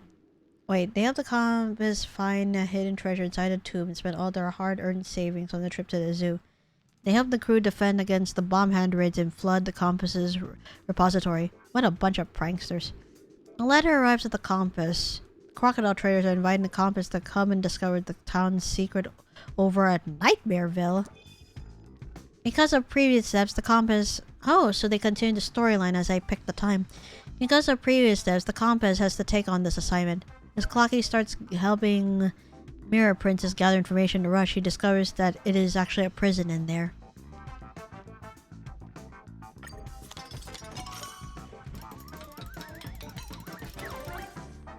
Huh. Haven't been this thrilled in a while. Let's watch it again.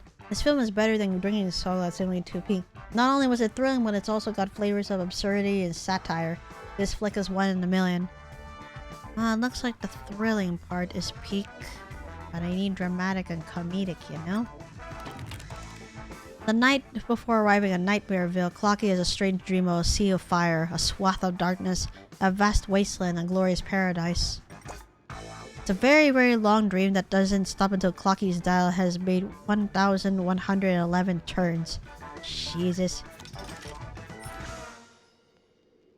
Eve of Departure, the classic ending. After the feast, everyone is deep in sleep. Only Clocky remains awake. He gazes at the faraway Nightmareville from the deck, eagerly anticipating the next adventure.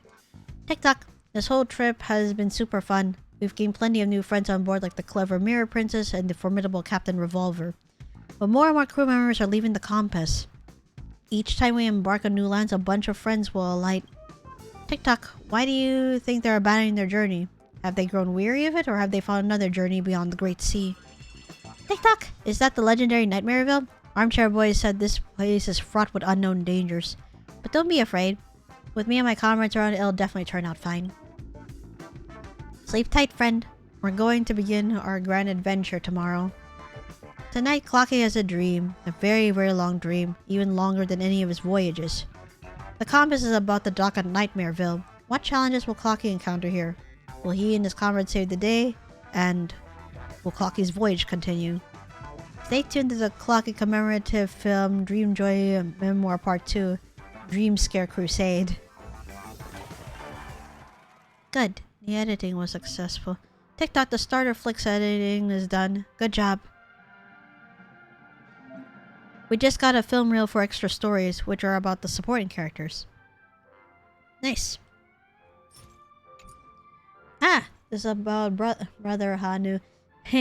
Contains the extra content of the animated film series Clocky Dreamjoy Memoir, telling the story of Dreamville's Big Brother Hanu. Extremely cool. Alright, heading to the theme park. I'm surprised you've mastered the production techniques of Dreamscape animation so quickly. Your editing style, performance, and plot arrangement are just like Mr. Watchmaker's. You've done a terrific job. Dear guest, director, I'd like to sincerely invite you on behalf of Clock Studios to join the production team of the Dreamjoy Memoir animation. That's it? I'm the director now? I didn't say I wanted this job. My services are expensive. Wait, that's it? I am the director now? That's right. The post-production of Dreamscape animations isn't too difficult and doesn't require advanced skills. We only need a director who knows the Watchmaker well and whose ability is recognized by him. After all, this is his story. The other film reels of the Dreamjoy Memoir series will also be restored one by one. Once the editing is completed, they are ready to be released. By the way, during the editing work just now, you should have received an extra story reel, no? This is the material used to shoot extra stories. You can find animators to complete this extra story. Those animation-obsessed artists are all wearing various characters as headwear. You should be able to identify them immediately. That means I have to go to the one that's dressed as Hanu, then. Filming extra stories for characters is a glorious tradition the Clock Studios has continued to the very present. The characters who didn't get to be fully shaped in the main flick can showcase their uniqueness in extra stories and gain more popularity. You have time now? Let me explain the details. Go on. Ooh. Creating Dreamjoy Memoir extras is the duty of other animators, but they'll definitely need help. The obtained film reels can unlock the production film for Brother Hanu's extras. And that means Hanu's animator is here. But before I do that, I think I'll need to look into other things. Meaning the time missions and all that. So let me just go on ahead. Wait, what?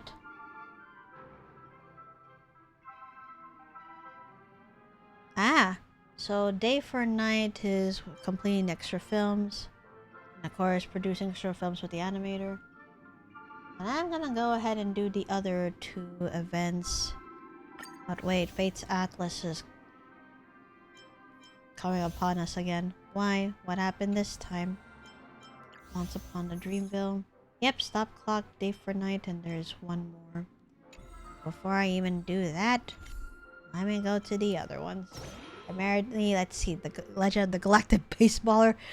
Giovanni, god damn him, has invited you to test the game based on you. Defeat enemies from across the universe, synthesize the most powerful weapons in the cosmos, and ascend to the pinnacle of being the Galactic Baseballer. So he's in the golden hour, is he? Alright. I haven't seen him in a while, not since the Ethereal Wars tournament, so... And your mask as always, Giovanni. Good evening, dear Lycoris. I've been meaning to get in touch. I never thought that we'd be able to meet up again in a tiny dreamscape like this. What a happy twist of fate.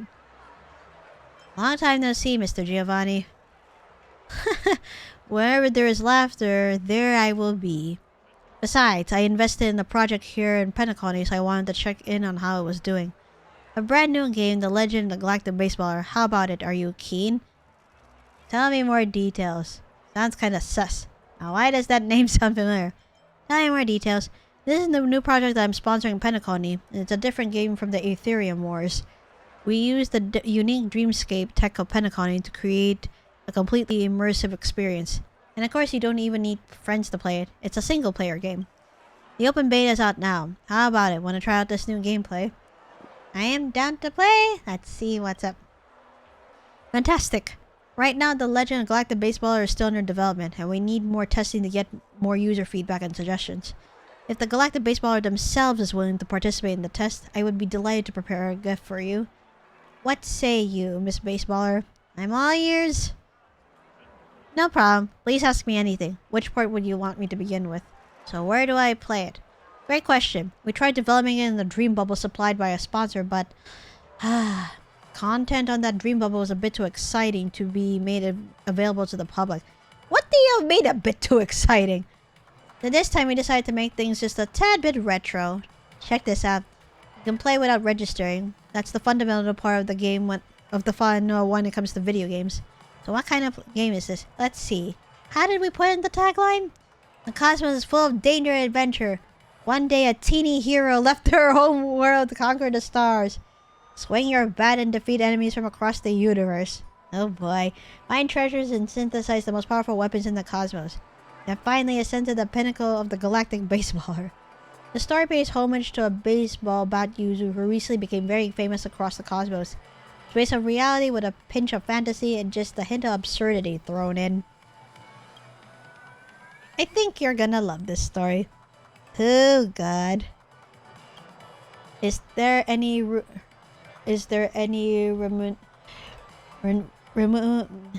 remuneration for helping out with testing?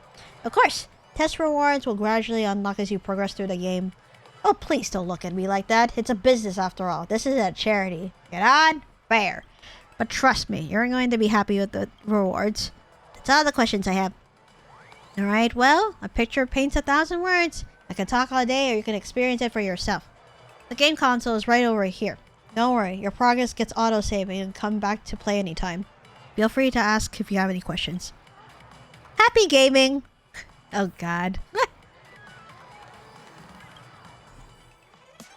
Hey, I'm the baseballer roaming the galaxy. Are you ready to embark on our adventure?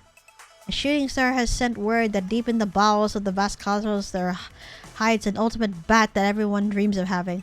Find this bat? I decided to leave my home and travel to countless planets, embarking on a prolonged journey to find the treasure.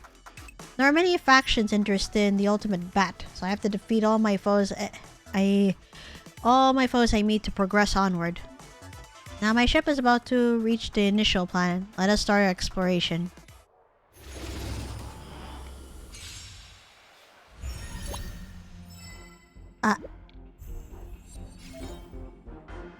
Touchdown! Everything looks normal.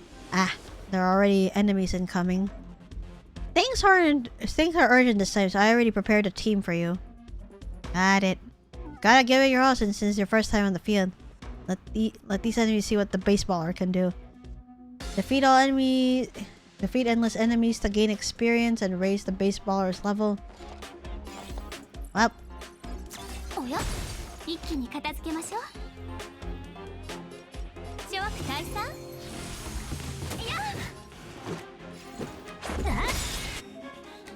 Already, eh?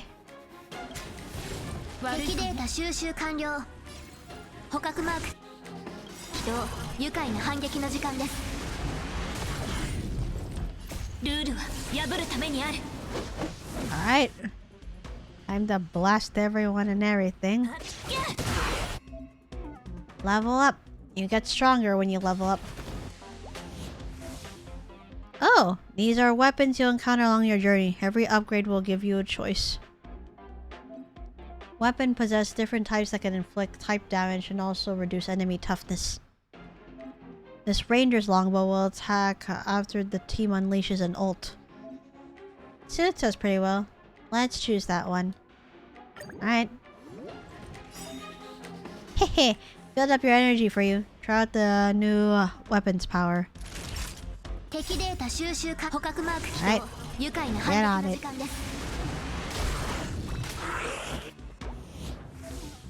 Hey, another upgrade. Yep, we already got the ranger's longbow, so let's go ahead.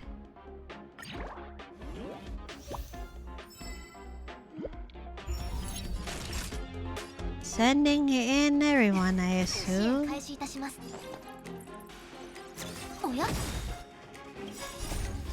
捕獲マーク起動。愉快な反撃の時間です。 Nice. Huh. There seems to be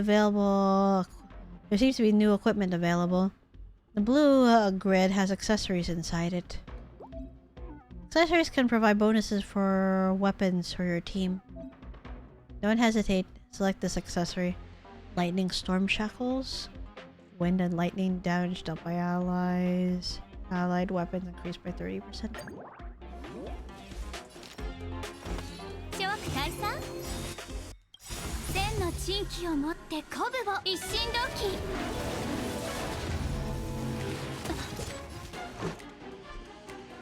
Darn it, insufficient energy, but you're not. That's totally fine too. 輪を持って尊しとなす。 Oh. Nah, I already did that. おやすみ。敵ターゲットを確認。おや？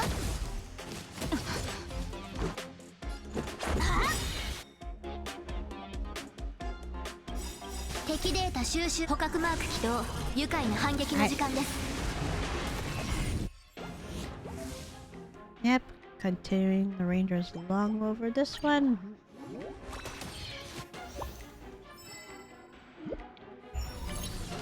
Oh, Jesus Christ, not you two. 諸悪退散。支援開始いたします。お注射の時間よ。 Lord.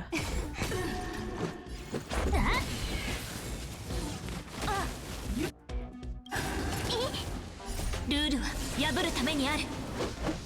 Alright, Kuma, if you're gonna go to bed, please rest well. And yes, thank you for coming into my stream. And thank you for the headpats.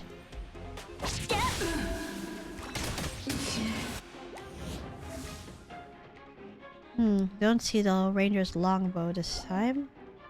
Perfect time to switch to a new weapon. Everyone for me. Ooh. So, pretty much flame rounds. Nah, I mean, I'm gonna head pat you. Ah, okay. Thank you again for the head pats. Summon type weapons will appear in the action bar. When their turn comes, they will automatically attack the enemy. Nice.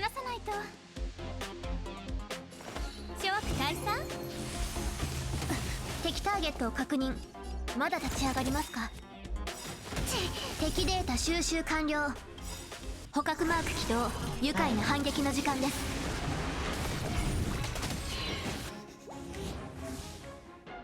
Yep. Get... Whoopsie. Get this one. Whoop. マニアほんの気持ちよ。気にしないで。Thank you. パパは回れですね。始めようか。 Oh shoot. Boss time? No, elite enemy rather. Jesus.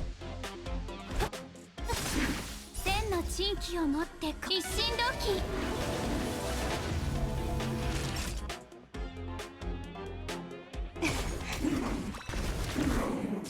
支援開始いたします。おや？輪を持って尊しとなす。諸悪退散。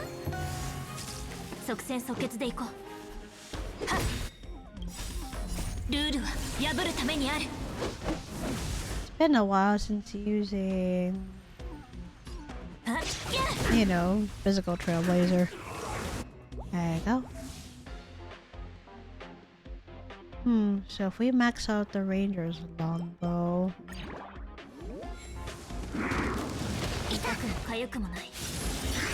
Heck. Oh, I don't like that one bit. おやすみ。おや？捕獲マーク起動。愉快な反撃の時間です。 Bye. Hehe, it's expected. Looks like something good to come our way. Ooh, wind shear arrows. This accessory will trigger a resonance effect with the Ranger's longbow and greatly increase the weapon's damage. After triggering a resonance effect, there is a chance that the weapons can be ascended to a legendary weapon. That's pretty powerful. Then why don't we go see which accessories and weapons can trigger resonance effects. Once you get a level 8 weapon and its corresponding resonant accessory, you can have the chance of ascending them to legendary weapons. Got it. So, wind shear arrows. Huh. Headwind bow. I see.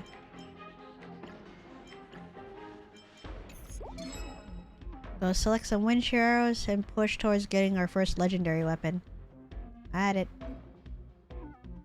I know. Don't have to bug me about it that much. Yep. Selecting the bow so we can level it up more. Sheesh.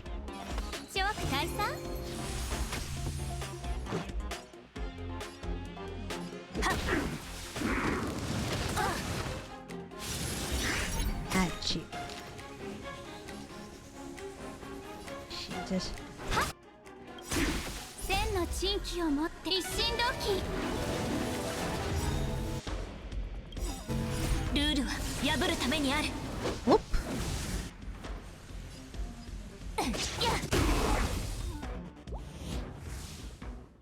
Right, more of wind shear arrows. Go ahead. Wow, again? What the? Alright. Keep leveling it up. Cosmic treasure discovered. Oh? Defeat formidable foes to obtain cosmic treasures. Grab it and continue their journey. Nice. This went for a longbow to go up to level 7. Good. Still progressing. まだ優勢ではありません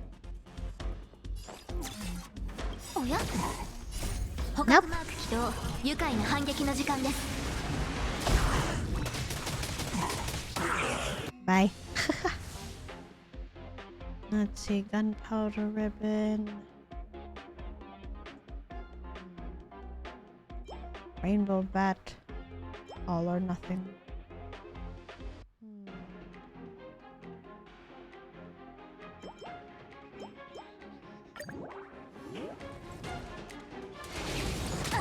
客をもてなさないと諸悪退散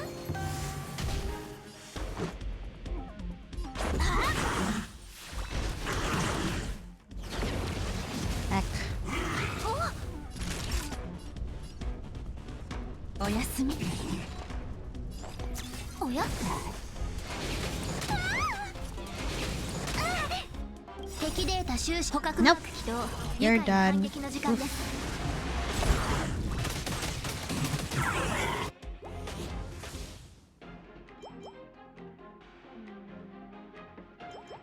Although everyone for me doesn't sound bad either. So I might as well level that up too.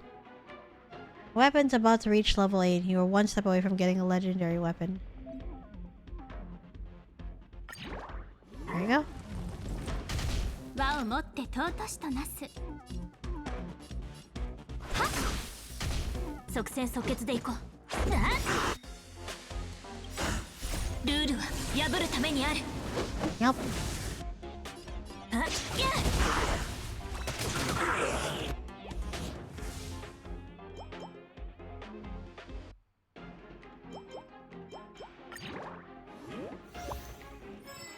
No shit.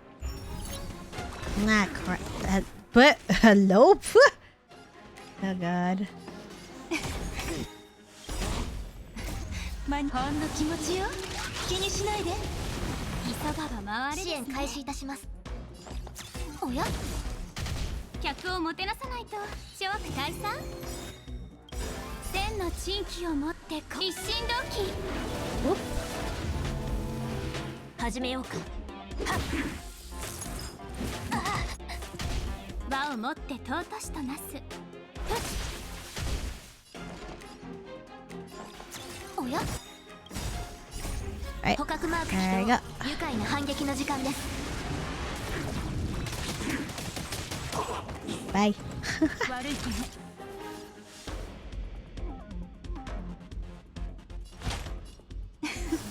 助かった話し合いましょう Ah, hi, Nut.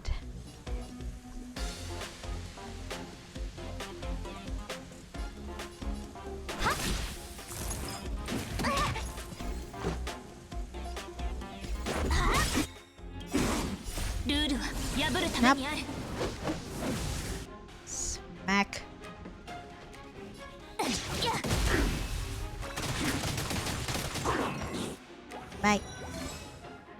Finally! Hehe! Legendary weapon. Ours at last. Yep. Come forth.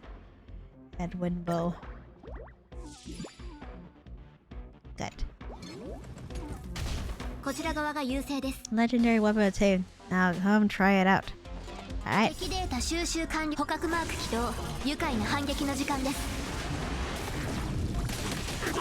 Ooh, hello.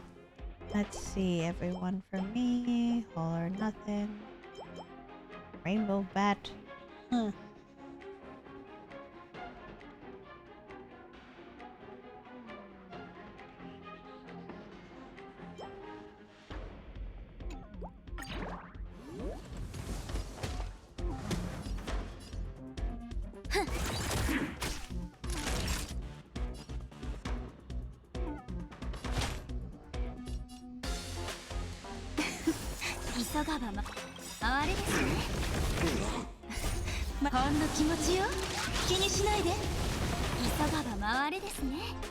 I shoot. Whoop. Got it. Whoop.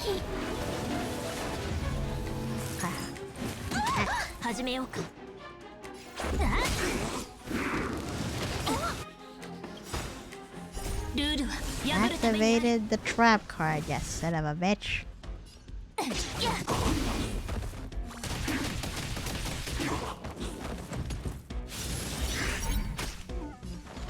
Ah, Jesus.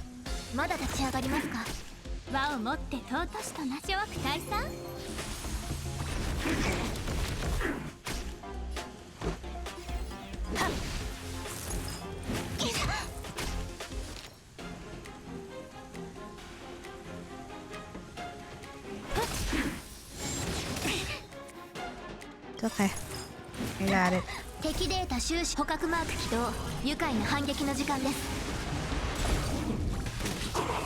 Bye. Actually, let me check synthesis guide. Because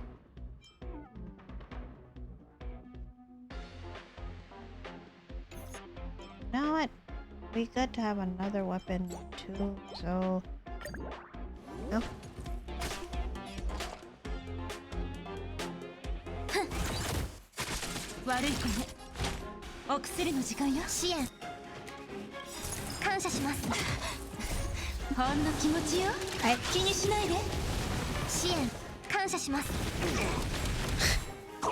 Bye.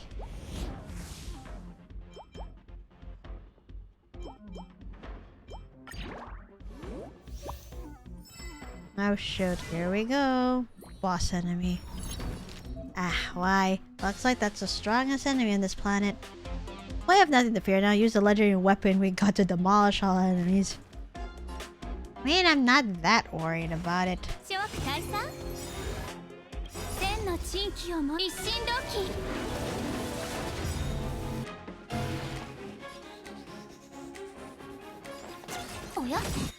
There we go.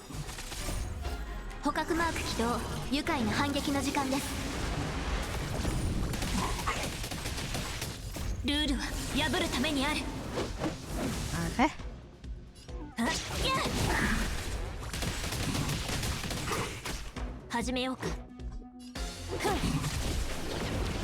Heck. Oh no.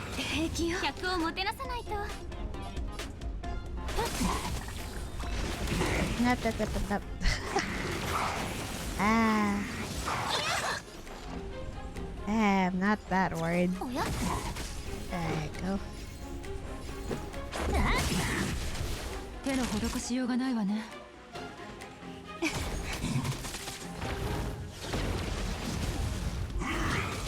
Ow. Now you won't. Oh wait. No, never mind. Take that. That was easier than I expected. Looks like this adventure is a piece of cake. What? That was just a tutorial? Alright. Anyways, let's write very easy in the feedback form. Don't worry, still have plenty of stamina. I can keep going. So you say. Nice.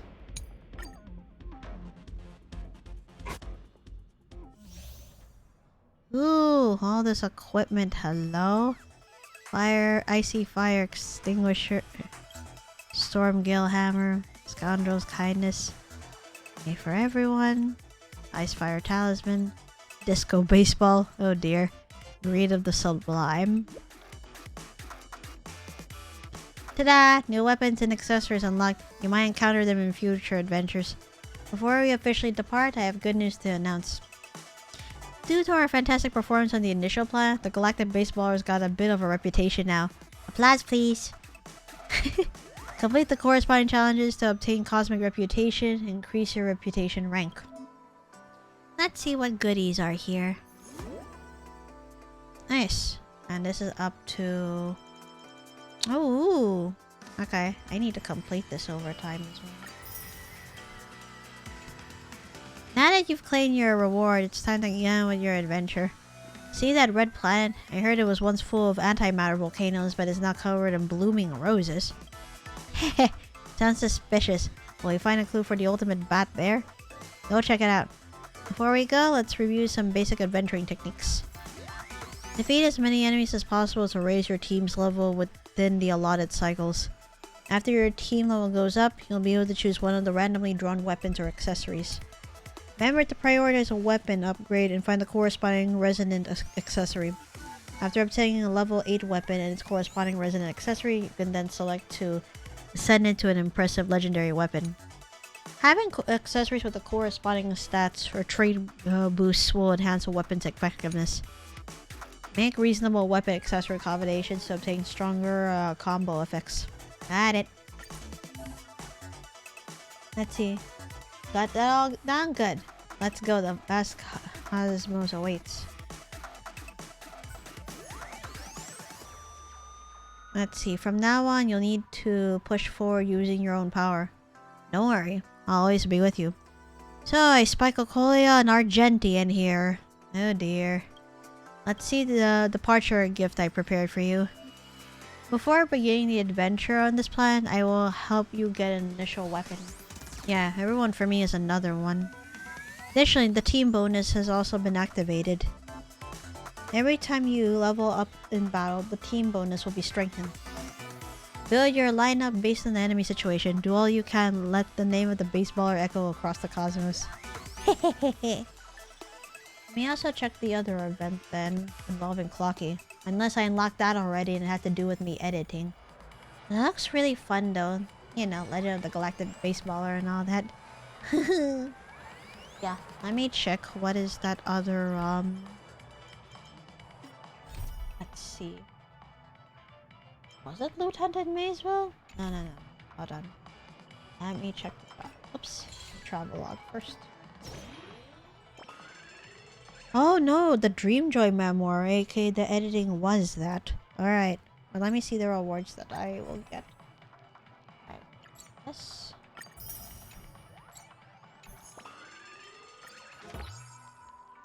Oh no, oh no, off the cry in the corner I go because, yep, Rosalina, Tiernan, Mikhail, and Bomb Bomb. Yep, off to cry. God forget that. Hey guys, what do you suppose the world within the dream would look like? I must meticulously map it out. The girl packing away her surveying tools gazes the new world within reach in anticipation. That place is a mess. Don't you run off once we get there. I won't have you two getting kidnapped again. The man in cowboy attire grumbles as he creates his weapon and walks over with a sofa with a drink, shaking his head as resignation. The land of dreams promises infinite possibilities. We'll surely make our mark. Hey conductor, if we fall in love with that place and never return, would you miss us? The nameless dressed like a gentleman winks at Pop-Pop, smiling. You can't joke at the conductor's expense like this. Is that what you want to say, conductor? The girl's mischievous grin spreads across her face.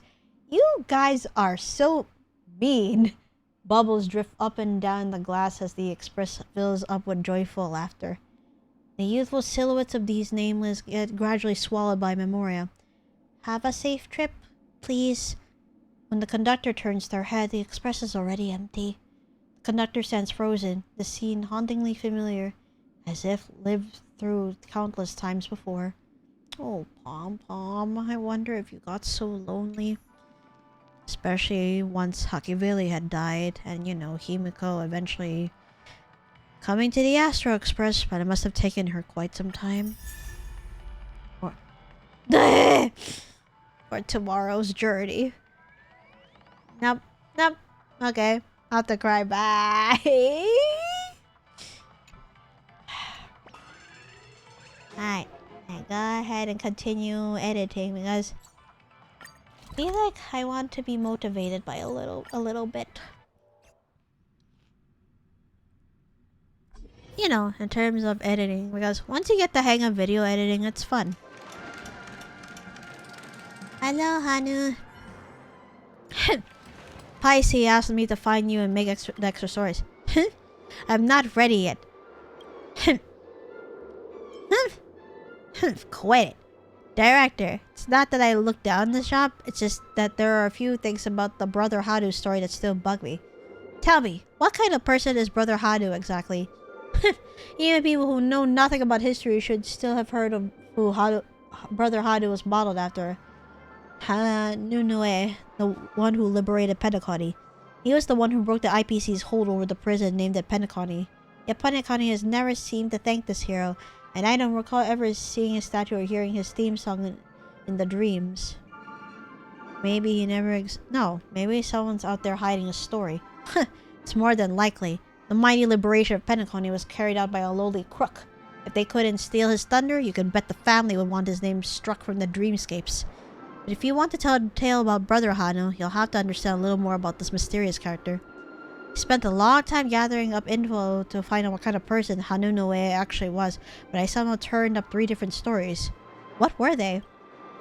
The first story I found was from a from the Penacony Grand Museum, where an information board claimed Hanunoe was a merciless criminal who had committed a flurry of serious felonies. He waged war on the Montour system prior to his imprisonment that cost millions of innocent lives. Despite freeing Penacony using brutal means, it was those same brutal means that turned Penacony into a nightmare.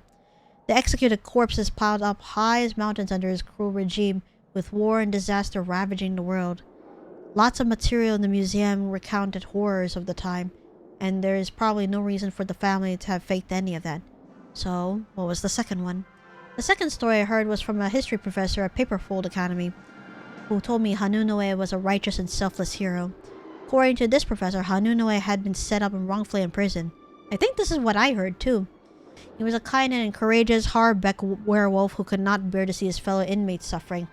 So he led them in an uprising against the tyranny of the IPC. After winning the battle, he chose to cede power as the biggest hero and established a system of different lineages. He defended the world's freedom as the leader of the Hounds. This too. And fought for Penacony and the barren dreamscapes right up until the eve of his death. What about the third one? As for the third story, it might sound a little outrageous, but it's some unofficial history that I read about in the Primal Waking Library. Hanunoe was just an ordinary Asdana wild wolf. At the frontier prison, the suppression of inmates had reached a zenith. However, nobody dared to fire the first shot. Why did they put dated? That should be fixed, Hoyo. Until an out-of-control wild wolf stormed into the prison and bit an IPC guard, triggering mutiny among the inmates. Following independence, the prisoners used this wolf to build up the hero of Penacony's independence, Hanunoe, but he never actually existed. He was just a romantic legend. Which of these 3 prototypes, criminal, hero, or wolf, do you think was the real Hanunoe? Think carefully about it. I'll write a Brother Hanu story based on your answer. Honestly, none of these feel super accurate. So what? We're making an animation, not shooting a historical documentary. So just pick your favorite one. Whether it's true or false won't impact ticket sales. So, hero, villain, or wolf?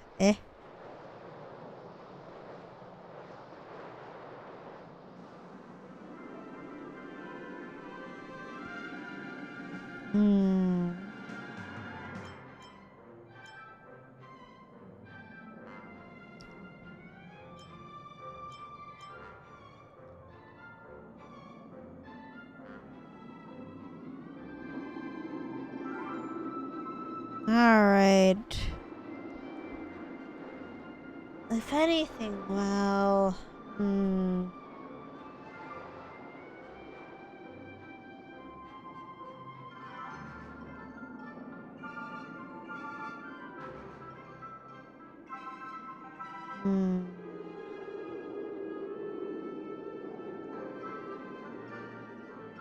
I mean...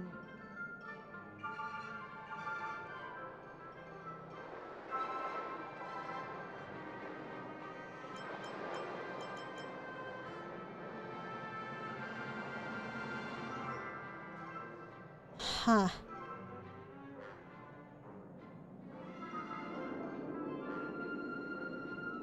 Honestly?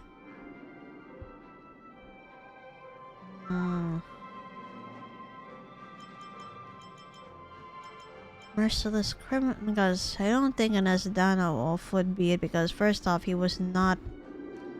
From what little we know about him too, he was not an Asdana wolf. He was...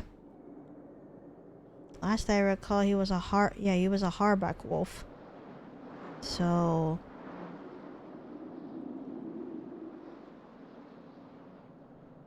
Not to mention, he was the founder of the Bloodhound family. Honestly, as much as he was hailed as a hero, it doesn't change the fact that yes, he was a merciless criminal. The fact that it's found in Penacony's National Museum too is just...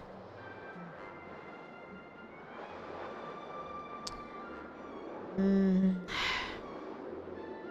mean, yes, we're not going for a documentary and all that.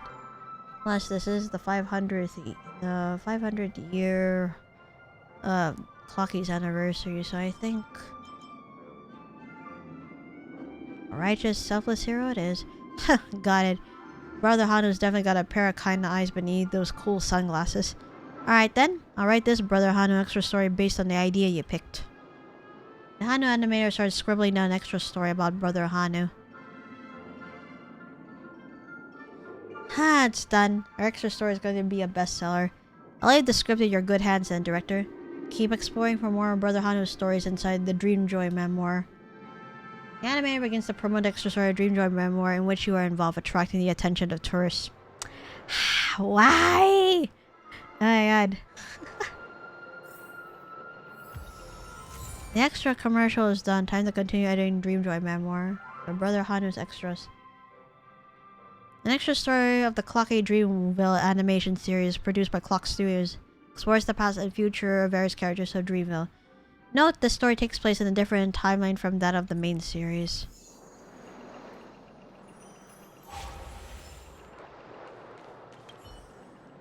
So what? My work is now done. Alright. Jesus. Time to keep editing? Oi. Icy. Director, have you already finished making Brother Hanu's extra story? I heard that the extra you shot explored Hanu's past from all kinds of angles.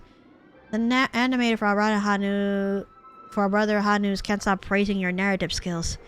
The animator is usually known for his arrogance, so we're really going to need you to help him come up with some ideas. We're really sorry about this.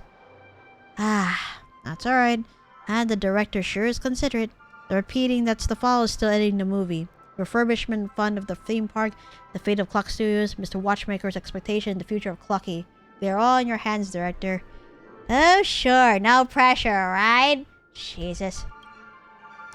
Man editing. At least for a little bit. TikTok, welcome. Come and complete the editing work for the Dreamjoy Memoir film series. You just finished the editing for the start flick. You're another step closer to finishing the Dreamjoy Memoir. There are many films waiting for us. Come on, let's keep going. Got it. Dream Scare Crusade to do. Clocky and the Compass arrived at Nightmareville, a town overrun by alligators, only to find it in utter chaos. Clocky and the crew decided to investigate the situation. Alright. Let's see. Oh, so it splits into two parts. Nightmare Dip. Honk honk! The horn wails as the compass docks in Nightmareville. Tick-tock, this is Nightmareville? This town is really deserted, truly nightmarish like its namesake. Tick-tock, listen, some strange noises came from one of the streets ahead. Let's take a look. What secrets lie within this gloomy and creepy Nightmareville? Let us follow in Clocky's footsteps and tread along this adventure. Let's see. The crew steps out into the streets of Nightmareville and sees themselves the desolate wasteland. Flames lick at dilapidated wooden houses, and hungry crocodiles roam through the ruins. Tick-tock, what on earth is going on here? Clocky's curiosity drives him to keep pushing on. So Clocky and the crew come across an intoxicated soda bottle who wants to give the crew the bubbly potion in his hand. Hey, Mr. Soda, would you new friends like to buy a few bottles of Soul Glad?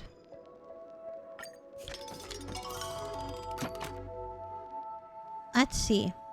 Clocky and the crew find an abandoned mine stacked with sparkling gems, which seems to be the town treasure's vault. Clocky fixes his gaze on it. This has got to be worth good money. Clocky secretly takes a gem and sneaks it in his pocket. Tick-tock picked that up without even thinking about it. One cool dude named Brother Hanu stumbles upon the crew inside the mine. Faced with these strangers, he makes this totally cool grunting sound before lifting up his rocket launcher without a second's hesitation. Clocky chooses to run for it, but Brother Hanu chases close behind and it's impossible to shake off. Tick-tock, don't chase me! Don't chase me!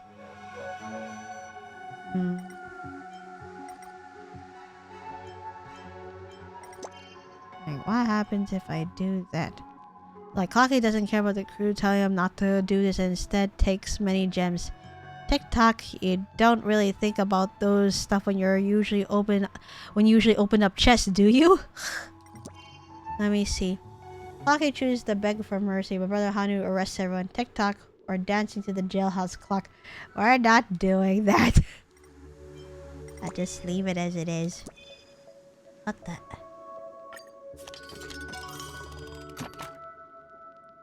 Mr. Soda appeared once again before Clocky, is seemingly a friend of Brother Hanu's. He sought to resolve the conflict between Brother Hanu and the crew, earnestly advising Brother Hanu to stop. Brother Hanu heeded Mr. Soda's advice and temporarily set aside his hostility. He let out an unwilling huh. With Brother Hanu's permission, Mr. Soda tells the story of Nightmareville to the crew, who all listen attentively. The townsfolk here suffer crocodile attacks all year round, and it wasn't until a shooting star fell that Brother Hanu started leading everyone to rise up. Only after hearing this story does Clocky come to really admire courageous Brother Hanu. Tick-tock, you're brave. Love you, Lee. Thank you for being here, being my beacon of light and my starless night. Aye, thank you for saying this, Izu.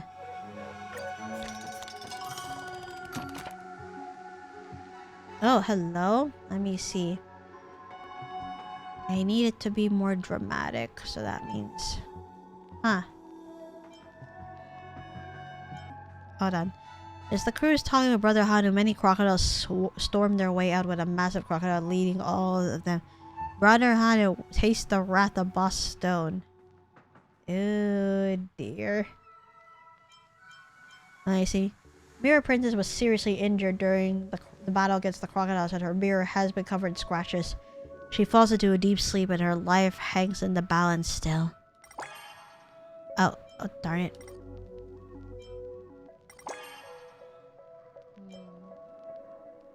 Wait.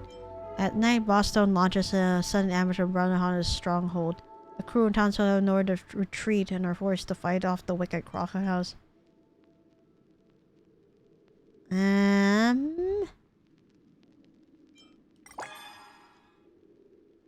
Let's see.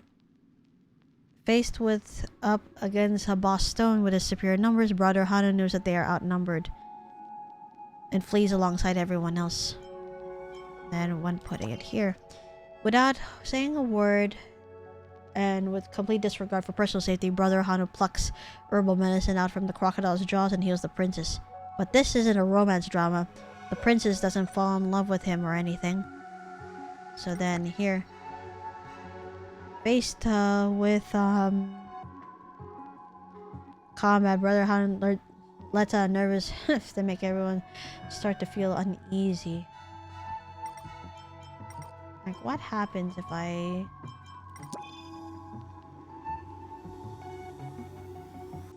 Oh. Thanks for calling my brother lets out a confidence to leave everyone feeling at ease. Alright. Brother Hannon leads everyone to hack their way out of encirclement in a bloody battle spot. After barely escaping that, everyone is gripped in a lingering fear. Tick-tock, I feel like I'm about to stop ticking. Alright. Sorry, just so peak, I'm literally sobbing. The face of fate, 1,000 words can only assemble to become a sigh. The power of life, we can't resist it, and we can't predict it. I suppose this is the source of tragedy.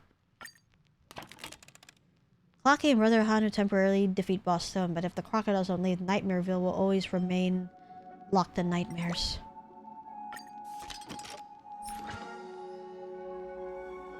The crocodile enemy, eh? After an arduous battle, the crew and townsfolk emerge victorious, fending off the vial of Boss Stone. But Brother Hanu tells Clocky that Boss Stone still has many lackeys and will soon make a comeback. Tick-tock, that brother trader was scamming us. No riots are going on here. It's because the townsfolk had enough and started revolting. The crocodile baddies are about to run out of luck. The Compass crew will never sit idly by against ruffians that oppress the innocent. Tick-tock, before the next journey begins, we must rid of the town of the crocodiles, allow its residents to return to their peaceful lives. Let's go, friend. Let us team up with Brother Hanu to defeat Boss Stone. The Compass's crew elects to help Brother Hanu. Clocky also rushes in the fray, his dial brimming with justice and compassion. But this isn't just some playground tumble, it's an actual war. A war that is far more brutal than Clocky can imagine. Let's see. Boss Stone is far more powerful than the townsfolk that Brother Hanu leads. If they want any hope of defeating Boss Stone, the entire population of Nightmare is gonna have to team up. Brother Hanu and Clocky come across Sister Wildflower, who is currently being hunted by Lieutenant Chitters. They want my help, hurry up and save me. Good-hearted Clocky and his crew would never turn a blind eye to this. They decide to help Brother Hanu and the townsfolk take back their, happiness. Tick-tock, the crew of the Compass is truly loyal. Brother Hanu puts his life on the line and rescues Sister Wildflower, who sings a moving song. Sheesh. Oh shit, needs to be more dramatic, yes. Clocky comes across a crybaby who also happens to be one of the townsfolk captured by Boss Stone. If you want my help, you're gonna have to tell me a sob story. Clocky tells the story of his own life. That's not sad enough, but don't worry. I'm sure you'll be much sadder soon enough. Sheesh.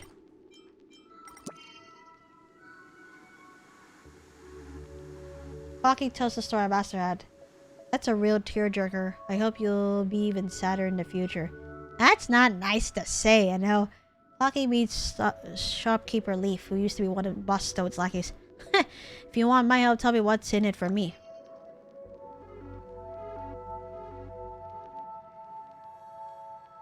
Clocky takes out a piece of treasure from the compass, and this covetous one instantly joins the squad. Tick-tock, shouldn't we sign a service contract first?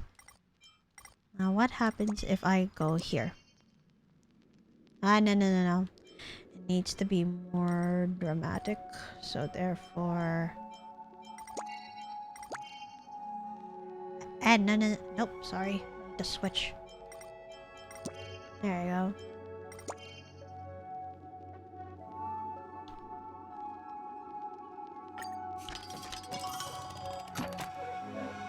Tick-tock, the story snippets here will amplify the emotional gain from other plotlines.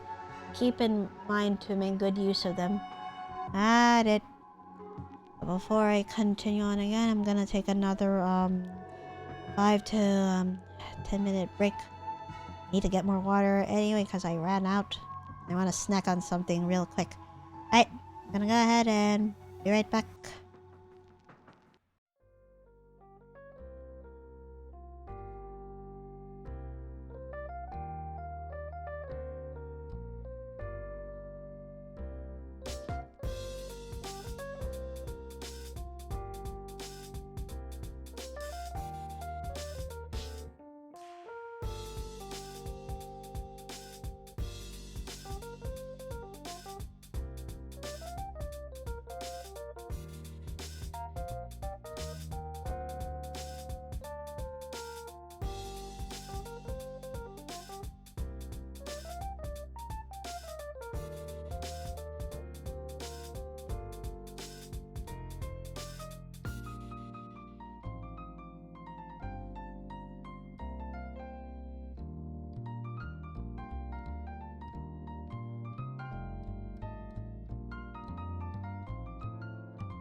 Okay, I am back. So let's go and continue editing.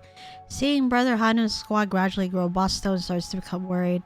He decides to launch an ambush on Brother Hanu's panic room. There you go. Welcome back. Thank you, Nansuke. Striking while they're unprepared, Boss Stone launches an ambush. Many townsfolk are injured in the attack. TikTok, they don't have any respect. Brother Hanu calls up his allies to defend against the surprise attack. The townsfolk of Nightmareville and the crew team up in solidarity. There we go. The crowd joins forces to rout Boss Stone in his attacks. TikTok, friendship bonds. The future. Alright, continue editing. Has to be dramatic, so let's go ahead. Let's see. If I put like 4, or if I put like 5. Let me see here. Despite the battle having been won, the number of casualties is tragic. To commemorate those townsfolk and crew who gave up their lives, Brother Hanu hosts a funeral. Sister Wildflower sings a funeral dirge, with Brother Hanu making a sorrowful during the song. This day, Brother Hanu gathers all his mates, but he doesn't say anything. He just lets out a everyone understands his intention. The day of the counterattack is soon upon them. There you go. The townsfolk heed Brother Hanu's call and are always ready to give up their lives for freedom. This is for the dream to eat, drink, and be merry every day. The night before the battle, the crew and townsfolk stage a grand party. This might be the start of a long and grand event or the final feast for everyone. Gosh. At the party, everyone is down in the dumps and worried about the perils they're about to face. TikTok, I'll settle down back and watch City and get married after this fight.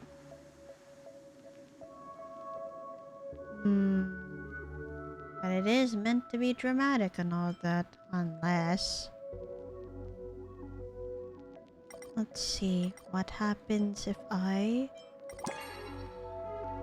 The townsfolk heed Brother Hanu's call and are always ready to fight for their leader. This is for loyalty. There we go. At the party, everyone was having a great time. All the attendees filled the present moment with joy and saved their sorrow for tomorrow. There you go. I think it would be better this way.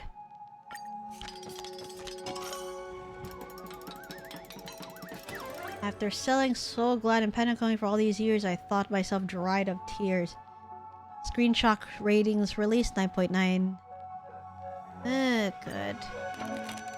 TikTok, this is where the stories can branch.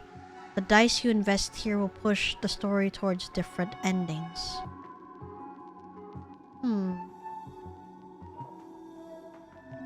Let's finish the editing of the classic ending first, then go experience other endings.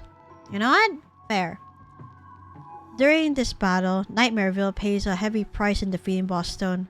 With the plutocratic, Boss Stone is able to stage a comeback. The townsfolk are very anxious, and all propose that Brother Hanu conduct peace talks. Brother Hanu rejected the proposal for negotiations. He vowed to completely drive Boss Stone out of town. TikTok, half-measured resistance is the same as resistance at all. Incoming showdown. Alright. Under Brother Hanu's leadership, Nightmareville once again defeats Boss Stone, but there is no elation or victory on the townsfolk and crew's faces. In this war, they have lost too many comrades. Welcome back, Lee. Thank you. The aloof and merciless Brother Hanu has decided to fight till the end. TikTok! The crocodiles have eaten so many of our friends. We lose even more of them in the battles to come. But Brother Hanu is right. We must fight on. Show feet. No! Oh my god! It's not like you can actually see my feet anyway. Unless a future design might actually be able to incorporate that. TikTok. For our dearly departed comrades, we must not rest our feet here. My friend, let's continue the fight for Nightmareville's happiness and for the Compass's glory. The savage war rages on. Clocky and Brother Hano believe that their resilience will pay off. But for the other townsfolk, such hope is just too much to ask for. So then... Brother Hano keeps fighting, causing a rift among some of the townsfolk. Even his old maids who once rallied around him are now beginning to turn against him. But Clocky trusts that his partner is right and is determined to help Brother Hano defend the town. Lead 3.0 exposed feed confirmed? Maybe? I don't know. Maybe I'll have to find out. But no, like, in terms of like, you know, another plan for that, it's kind of up in the air at the moment, especially due to some recent events that have followed after the big event during Memorial Day weekend. So it's kind of like, I guess, while the possibility is there, I need to put it on pause for a bit, is what I'm trying to say. Let me see. Now that's a hype if I ever saw one. Oh lord! McClocky trusts that his partner is right and is determined to help Brother Hanu defend town.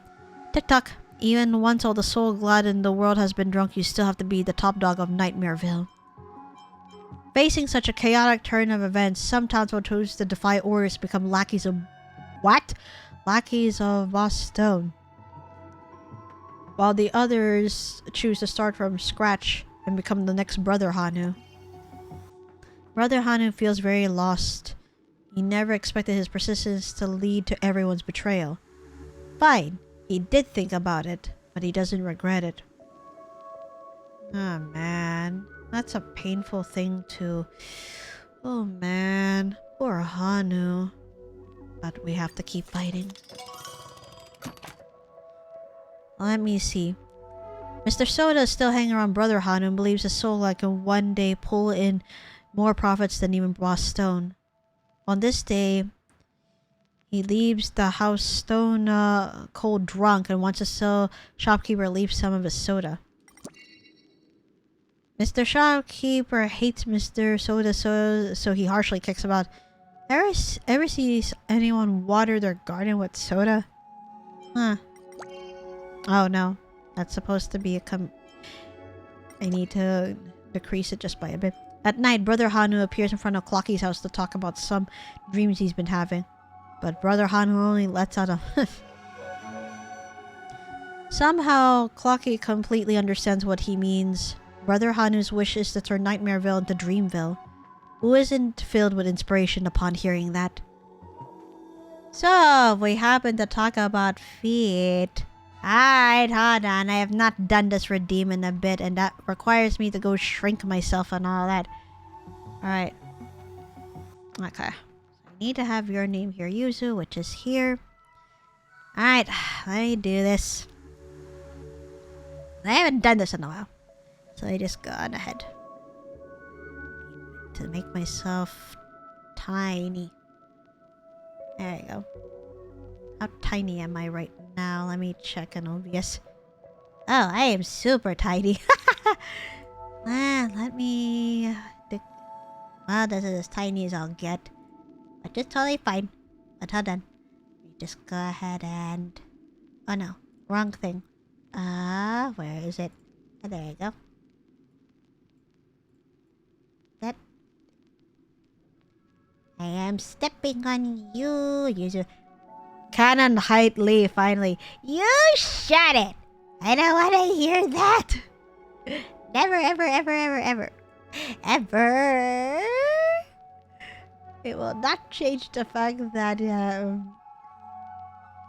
will not change the fact that I am still me despite what size that I am. But you know... Hold on. Canon height confirmed. Quiet! Cut it out! I am going to yeet you too if you don't quit talking about my height like that. Leave me alone. Leave my height out of this. Jesus Christ. It's alright. I love you unconditionally. What's that supposed to mean? Gosh. You guys! Jesus, what did I do to deserve this? No, seriously. Oh, there you go. Whoops. Go ahead and there we go. Wanted to make sure I am okay over. Actually, let me shrink myself a little bit more in VTuber Studio, just a little bit. There we go. Something like this. Just some part, you know, the top of my head doesn't disappear and all that jazz. Okay. There we go. Somewhere over here. There. Completely unrelated to this, I like short more than tall. I mean, canonically, my height will always be short regardless of me being in this form or being in real life. I am forever short. Either way. And thank you for the head pets. There you go. Alright, let's go ahead. Uh-oh. Oh, Lord. Let me see. Brother Hanu's masked clowns are preparing many fireworks for their enemies and want to blow them to smithereens. But while transporting the fireworks, a stray bullet lands in the middle of them. Oh no. Oh dear. Jesus, the flames from the fireworks display catch the enemy's attention. Nobody even hears him laughing anymore, and his mask becomes a turning cog of joy. Enemy artillery lights up the stronghold, and Brother Hanu's underling Crybaby condenses his tears into rainwater to douse the flames. But he cries so much that the tears flood into a river. And Jesus, to stop everyone in town from being impacted by the tears, Crybaby dives into the river and disappears with the waters, leaving behind only one turning cog of depression. Oh, so this is like the sad gear and the happy gear, huh? Oh no. Ah, shit. Hold on. Clocky hears the bad news about his mates and is overwhelmed with grief. He knows that if Brother Hanu doesn't put an end to this ridiculous struggle, then more and more friends will be harmed.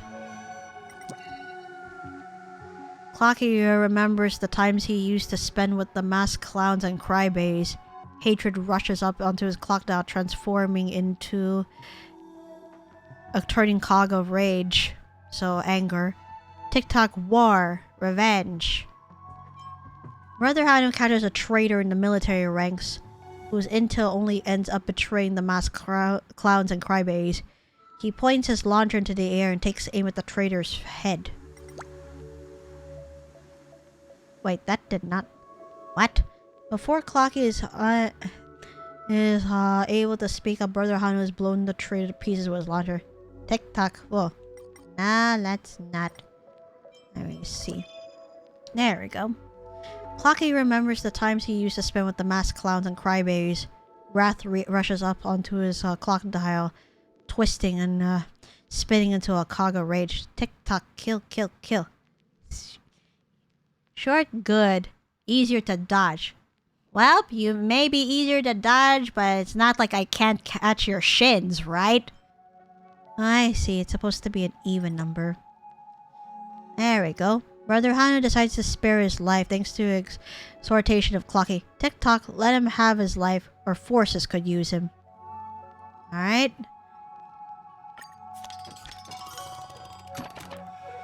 Ooh, God, here we go. Shoot. I mean, it's easier to dodge for a shorter fighter. Aha. Clocky's rage gradually simmers down now that the traitor has been taken care of. He knows that his past mates wouldn't want to see him like this. Perhaps. Wait, even number. Eck.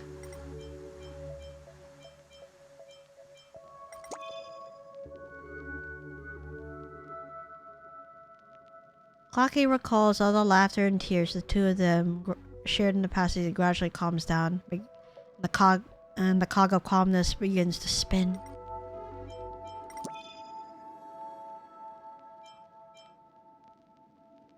So either way, it's gonna be Either way, it would be alright.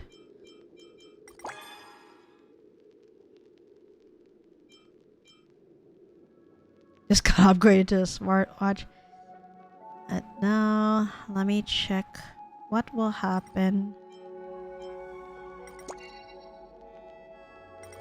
The decisive battle looms imminent. While Brother Hanu's military is mighty, Boss Stone, the rebels cannot be underestimated. Clocky starts to take over the next steps to guarantee Brother Hanu isn't defeated.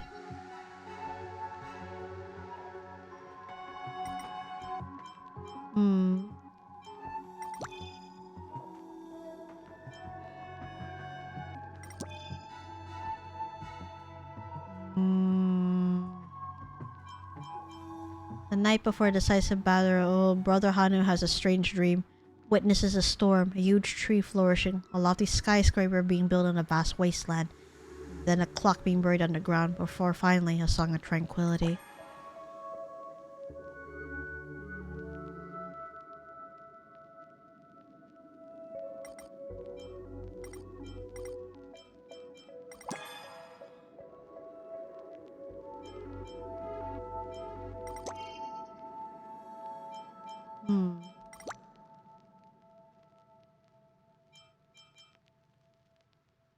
Oh gosh darn it, guys.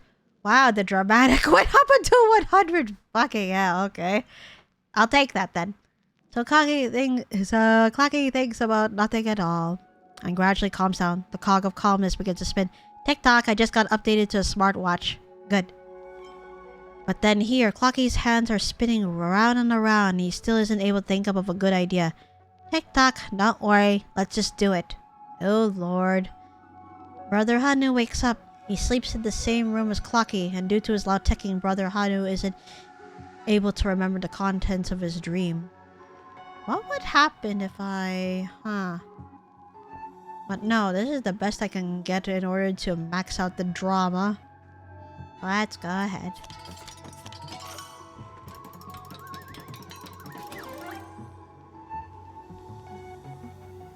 Alright, we had dramatic as 100. Let's see, finally, Brother Hanu wins the war. He redraws the boundary lines of Nightmareville and pronounces it is no longer under no longer territory under Boss Stone's control. Tick-tock, what he means is that everyone has now regained their rights, the right to life, liberty, the pursuit of happiness. Dream joy descends. So this is the classic ending. Brother Hanu rallies the combined forces of Nightmareville and the Compass and finally topples Boss Stone. Houses are built over the debris of war. The residents regain their freedom. Nightmareville is renamed to Dreamville because nightmares will never blanket this place ever again. Slowly but surely, this town finds its own happiness and the Compass must continue its voyage. Tick-tock, what are you still doing here? The Compass is about to leave. Me? I told Armchair Boy that I'm not heading to the next stop. Tick-tock, I have to stay here. Brother Hanu needs me and so do the people. Of course, it doesn't mean that I've left the Compass. When Dreamville finally becomes a true dream, I'll return for sure. Tick-tock, the Mirror Princess and Captain Revolver will stay behind with me. Won't you stay too? Alright. If you're not getting on the ship, it probably means you can't bear to leave this place. Then I'll help you build Dreamville together. And just like it's always been, this journey has reduced the Compass's crew by a few heads again. A brave revolver, an erudite mirror, and a clever clock. Armchair Boy regularly reminiscences about that brave revolver, that erudite mirror, and that clever clock. But he knows that they did not abandon the voyage. They simply found a new destination. No matter where the Compass's crew is, the voyage will never cease. With Clocky and his companions staying behind in Dreamville, what challenges will he face next? And where will his voyage take him? Stay tuned to the Clocky commemorative film Dream Joy Memoir Part 3, Dream Jolt Havoc. Oh dear. The edit's been successful, however... Oh, whose extra film did we get? Mr. Soda contains extra content of the animated film series Clocky Dreamjoy Memoir, telling the story of Dreamville's merchant, Mr. Soda. Grab a bottle of Soul Glad, make your dreams a blast. So, the person who basically invented Soul Glad and all that, huh? But... supported by the box's earnings... oh, they were able to fix the thing. Look! The strange markings in the sky have disappeared. So, we had our money, and now we're able to fix the damage that Acheron and Adventuring did. Look, the strange markings in the sky have disappeared. My word, that must be the work of the new director. Thanks for your hard work, director. We've successfully released this film, which garnered a lot of positive responses in the market. We also get to resume the refurbishment project for the theme park with the box office earnings. Look, the place is in much better shape now. Still, I really wonder what on earth the outsiders mentioned by the family did that left even the dream itself crumbled. They only made a sword slash. The theme park is such a jerry-built project. I'm just gonna be blunt. It was the power of the nihility. Really? The family people said the same thing, but I thought they were just trying to fool me. According to the watchmaker, this place was designed by Vaughn. Aww. A student of Professor Glaw. There shouldn't be any problems with the quality of the construction. Let's not dwell on this matter anymore. Our Dreamweaver team, whom we hired with great pay, is going to spruce this place up. You'll see an all-new Clock Studios theme park soon. That's good. By the way, some clients in Penacony Shopping District have shown interest in our film and want to collaborate with us to produce some advertisements. This will definitely bring us more revenue. Director, do you have time to direct the commercial they mentioned? If it's done by you, the commercial will definitely be an epic one. Oh my. Fine, let me go shoot it. And thank you, user, for the tidbits. Alright, I'll let the advertisers know. Let's see. Look, you can press here to view a list of commercials provided by the sponsors. TikTok, let's help finish shooting the commercial. Ah, Brother Hanu's great heist. Alright, what do y'all need me to do?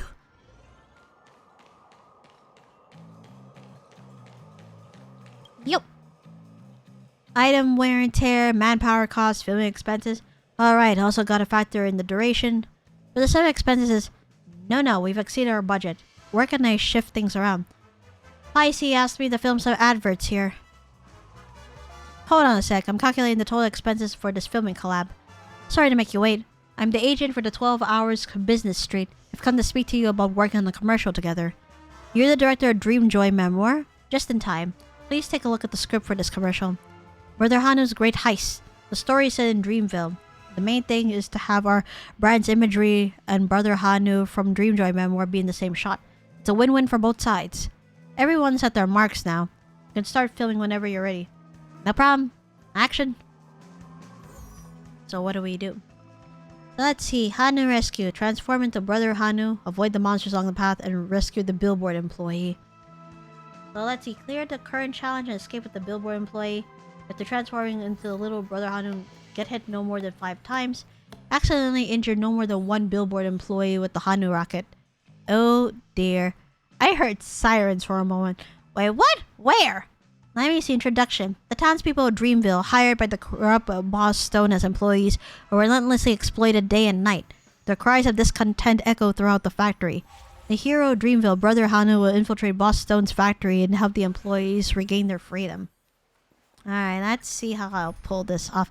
Oh lord. Okay. Looks like I'm gonna have some shenanigans involved. Brother Hanu's actor is ready to enter. Please go ahead and get ready at the TV. I have to transform, is what you're telling me. Pain and tears did not exist in dreams until Boss Stone came to town. The ruthless Boss Stone drove factory workers relentlessly, demanding gems day and night. Within the factory walls, grievances echoed. Brother Hanu, are you ready? Then attack! Raid the ruthless factory and save all the workers. Oh no. What is this gonna entail? And I'm gonna probably get spotted by the... Hello? Oh no! I don't want to be trapped in this small abyss day after day. I don't want to refine gems anymore. I yearn to be free. I want to assemble the coolest diamond doll ever. Help me, Brother Anu. I hope to seek your understanding. We need to ensure each brand gets enough airtime. Hence, we prepared several special actors billboards.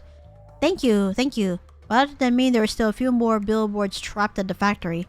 Brother Anna, please save the rest of my brothers. Ah, shoot. And there are enemies roaming around too.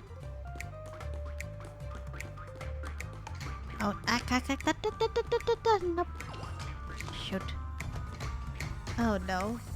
Ah! Wait, are you shielding me? Thank you, but, you know.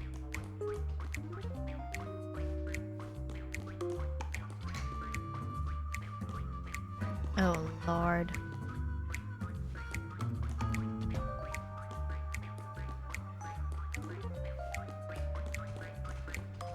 You move, goddammit. Oh, no. Oh, I forgot I could hide in this box, too. Let's do that.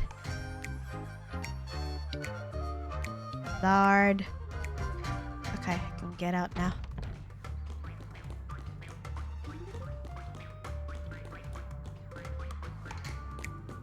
Oh no. Get over here so I can hide, goddammit. Okay, there we go. Ah, I should be doing something more worthwhile. Huh. Eh? You are Brother Hanu. I knew it. You're taking us to freedom. Then you need a trusty weapon. But Trululu Zappy gun. Follow this bitter journey and strike down the stars. Bring me along. You won't regret it. Alright. Heading to the next domain. Act. Don't get spotted. Don't get spotted. Don't get spotted. Oh god. Jesus. Alright. In we go.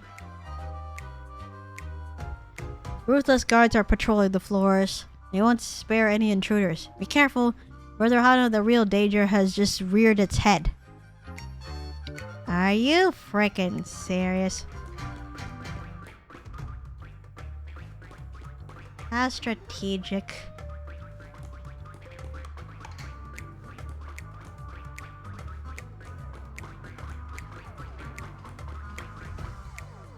The factory is too crap. It is impossible to use the Utapon Motion Maverick. I logged for the roar of the revving engine. Ah! At least they're all roaming around and all that, so that's totally fine. But I am afraid of getting spotted, so you're gonna have to help me, I know. Oh dear.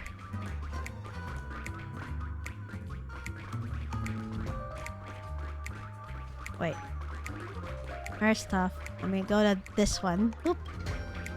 Bring me along, Brother Hanu. The days without Soul Glad are unbearable. Oh, this spaz, hello. Feeling tired and longing for a break from duty. The guards think so too. Let's take a break and head to the commercial. Wrap up your ride, dress up your style, shop at Epirus. It's been a while since I've been to a fashion show to shop till I drop. It's sale season, the prices won't wait. Yep. Time to get y'all out of here, to be honest. That's hilarious. Only one step away from escape, but what lies ahead is an insurmountable obstacle. What are you gonna do, Brother Hanu? What can you do? Do not fear, Brother Hanu. Now it's time for us to shine. Allow me, the great trendy doll billboard with boundless resources, to form a bridge. Oh no. But are you sure it's okay to do this? Oh god. Okay, let's try not to get caught. Go quickly. I can't hold anymore. Yes, yes. With the help of the billboard, Brother Hanu successfully makes it across the elevator shaft, reaching the final obstacle. So many enemies. Brother Hanu looks like we'll have to work together again. Boss Stone's factory has a spare rocket launcher hidden somewhere. We'll cover you. Go retrieve it. Good luck, Brother Hanu. Please defeat the enemy under the covers of the billboards and escape. Ah. Oh god. Wait, if it's hidden somewhere. Oh shoot, it's right over there. Crap. Crap.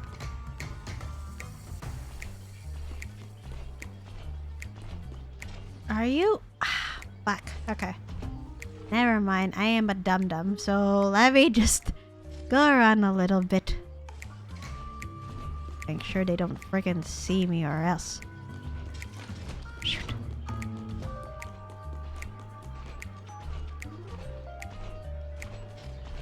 Sneaky sneak!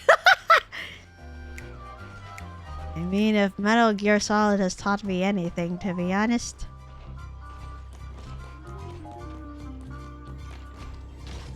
Heck. Okay. Aha. Ah, finally.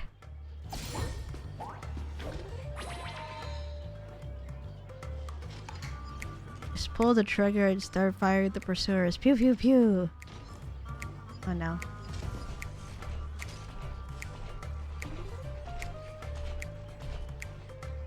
Oh, please.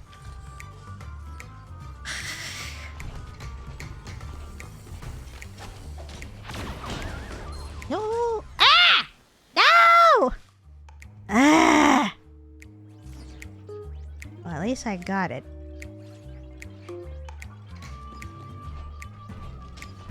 Oh, hello?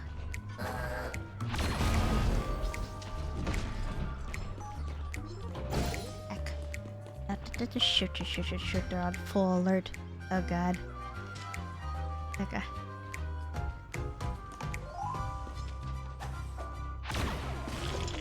There you go.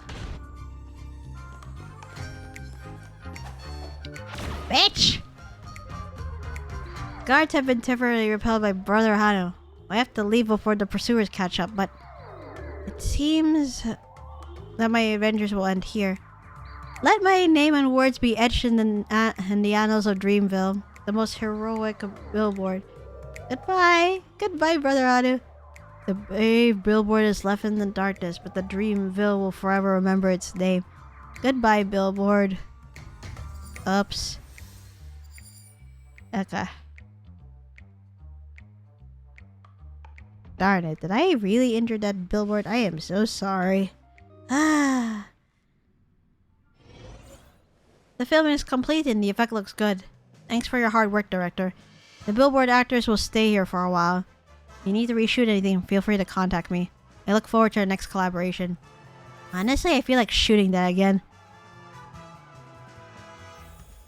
Just so I don't have that billboard injured. No.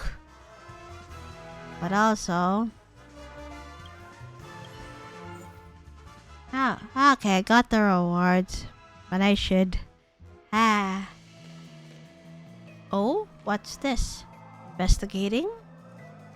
A group photo board with face slots featuring a Brother Hanu theme.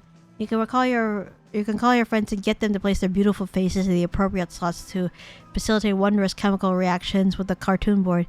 Then use your camera to record it. As you're here already, do you want to call your friends to give it a try? Of course, let me think. The first slot. You probably have a fair number of friends that match this height, right?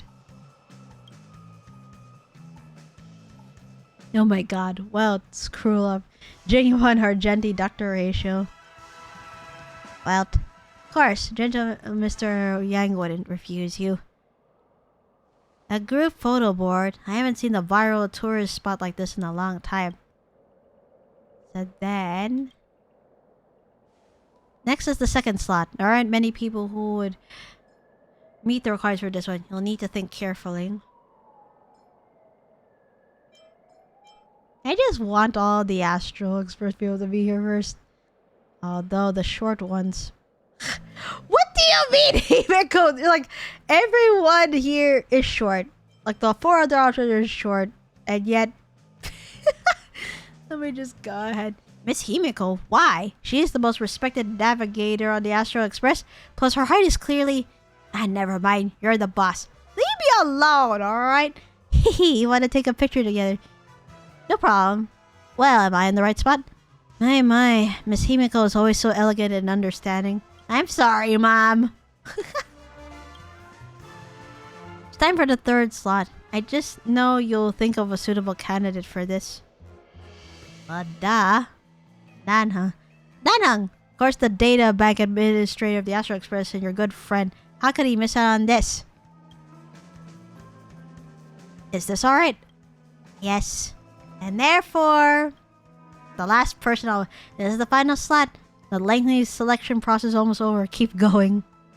March, get your butt over here! What are you waiting for? Of course March 7 needs to be here for something like this. I mean, can we swap this for a prettier photo board? Oh, don't complain! March. Yep, start taking photos. Finally, getting this many people together is no mean feat. It's time to take a group picture. Yes! Though staring into a lens and smiling is very difficult for some people, you still manage to get a wonderful group picture. Aaron has gone back. It's not often the Express crew gets together like this. That was lovely. Yeah, because if you think about it, the three of us, Trailblazer, Danhang, and March in Billabog. Then on the Shan Zone, we you know, Trailblazer and March were exploring with Welt. In Penacony, we have March and Trailblazer with Himiko. Both times Danhang had to hold back. In the Shanzou, it's understandable because of his past. As for Penacony, someone has to take care of the Astro Express. Especially since Welt eventually came on field just to check what is happening with the Stellaron and stuff. That's nice to have everyone together. Right? New stickers obtained. Nice. Best buddies too. Ha! No matter how tall they are, they're only fit to be a sidekick. Family portrait. Woohoo! Yeah, I saw other choices like the Stellaron Hunters. But you know, I really wanted to do like the Astro Express. Somewhere around here was the choice of Argenti, and I'm like, what the heck? But yes. Wait, where am I being pointed to? Ah, the theme park again, where I need to go do film editing. But I think for now I'm gonna go ahead and stop here for the night because clearly the events will be going on for this week and next week. So I'm probably gonna stream Star Rail another time this week, probably like Thursday probably. Yeah. Let me go ahead and head into debrief in 3, 2, 1.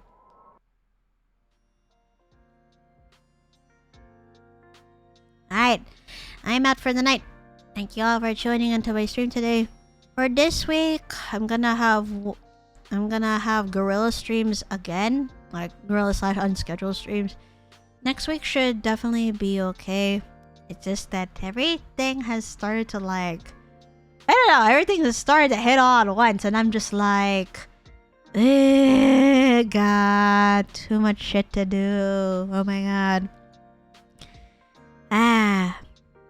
Also, late greetings for, happy Pride Month and all that. I was busy trying to recover from getting sick and, trying to keep my emotions in check. Because, it's like one big event from last month. Then we have Pride Month and a little less than 2 weeks will be my birthday coming up too. So there's that.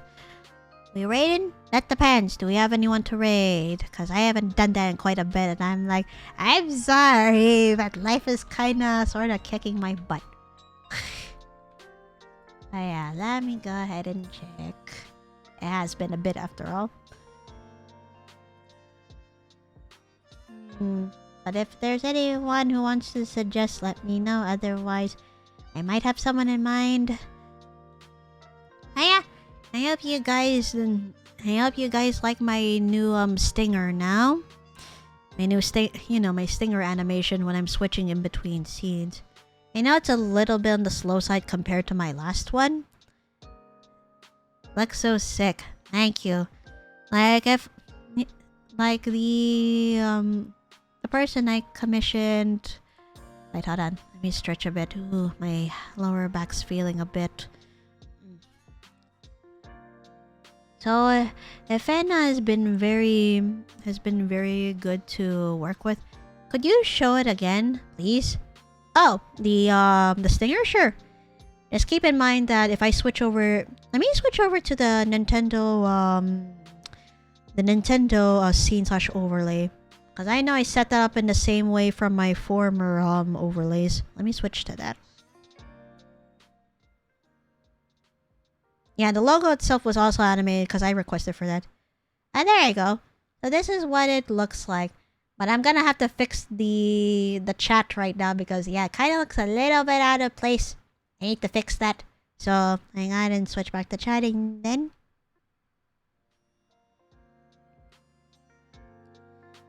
So, Efena was the one who made my logos. That main logo that you saw in the stinger. The alternative logo which has less details.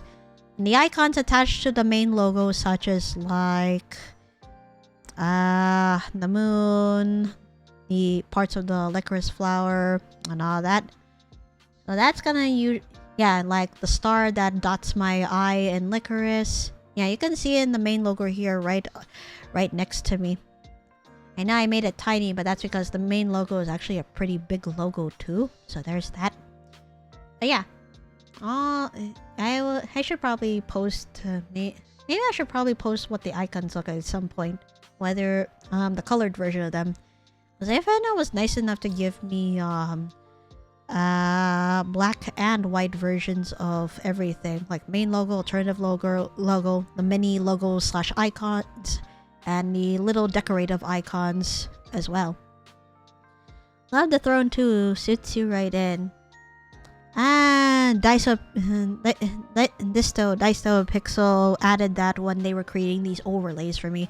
They were like, "Ooh, do you want a chair?" I'm like, "Yeah, why not? It's about time I go have my own chair since I do sit my butt in streams for like a couple of hours."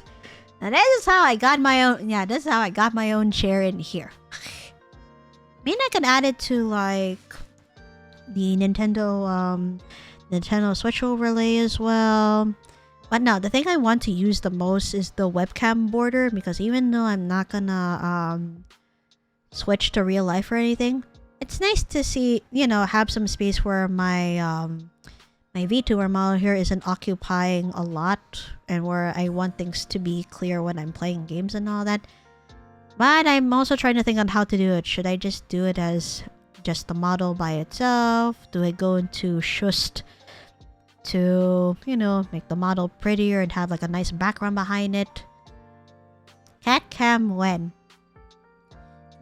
If I actually do have a cat cam, then it needs to be where I am. Because first off, we do have a cat cam when Squall and Mona are eating. So usually it's pointed down at their feet, you know, it's pointed down their feeders when their automatic feeders dispense food. But I don't want to accidentally self-dox myself. So there's that. If I do have a cat cam, then they have to find like a place in here with me while I'm streaming and all of that. You sitting on that throne feels like you were just about to stand and scream "True Darkness Infinity." I love it. Understandable. I mean, like, once I have like the space and whatnot, and you know, the insurance to make sure I don't freaking self-dox, then that'll be the time that I'll go ahead and set up a cat cam properly. Unless there's a way for me to somehow connect a cat cam to my PC wirelessly, and then get footage from there, but make sure nothing else is doxed. It's just like the focus on the cats.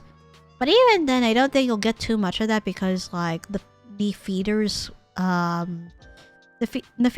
the feeders are automated to a certain time that we have set, you're not gonna see them around all that much, maybe, unless they're starting to like wait for their food, be like, "Hey, the food's supposed to dispense. Where the heck is it?"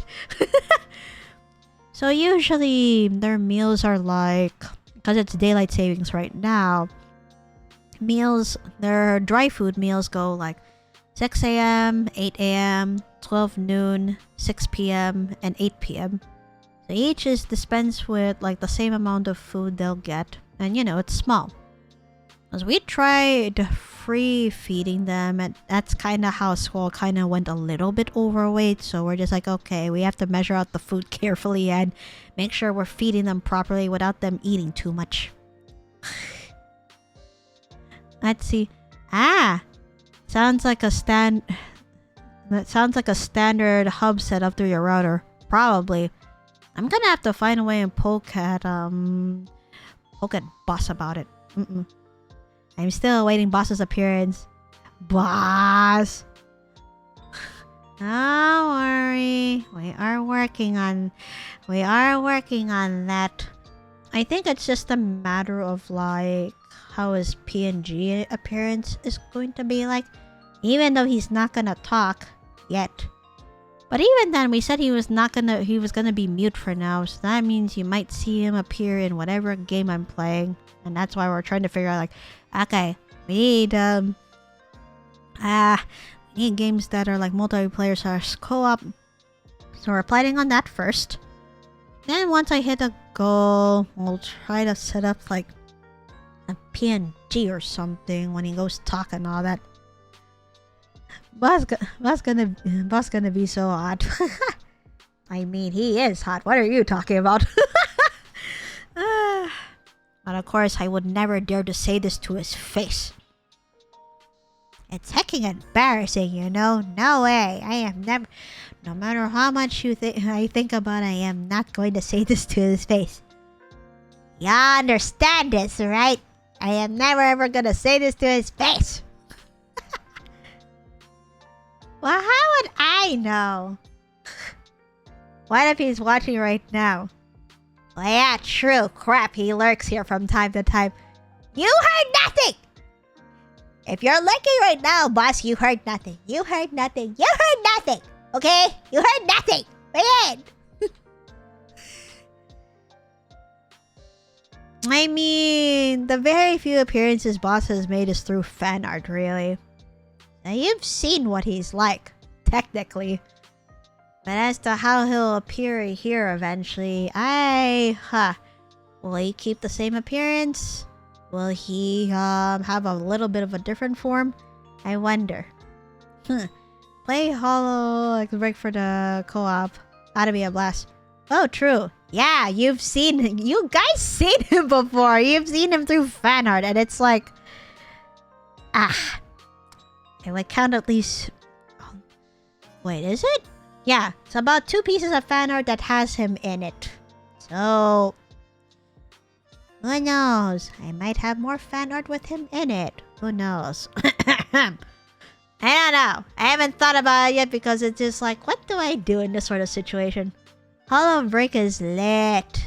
Ooh! Sounds like I'm gonna need to check this out because I keep hearing about it, but I don't see what Hollow Break is about. So I'm gonna have to look at it. I have to look at it. Seeing boss makes me all tingly wiggly. Same. Oh lord, you too. The day will come when he'll appear on stream, albeit not voiced. And I swear to God, once I meet a certain goal, need to...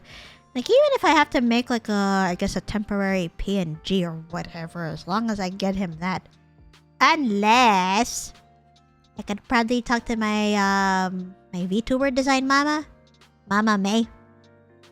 Unless I could talk to her to draw him. Oh, no. If she draws him, I can't. I'm not gonna stop squeaking if she ever does that. Oh dear. And then he ends up with being an egg with a face drawn. I wouldn't put it past him. Maybe he's one of those, oh god. There is already a most perfect base for a boss, a Giga Chan. Good god, guys. For all I know, he might have his, For all I know, he probably will appear here with his face being hidden by a paper bag. But when it reveals himself, he's just a handsome guy who is overworked. Let's just put it like that. Oh no. I'm gonna have to see how he plans to appear. Appears in PNG and be voiced once that time finally comes. Boss makes me want to hide. Oh no! Good God, boss makes me want to hydrate. Jesus Christ. Why? If you don't cut it out. Oh wait, there's something I need to get. Wait, just a second. I forgot that I needed to show this off, but it's because I haven't gotten this until last weekend when I needed to do shopping and shit. So, hold on a second.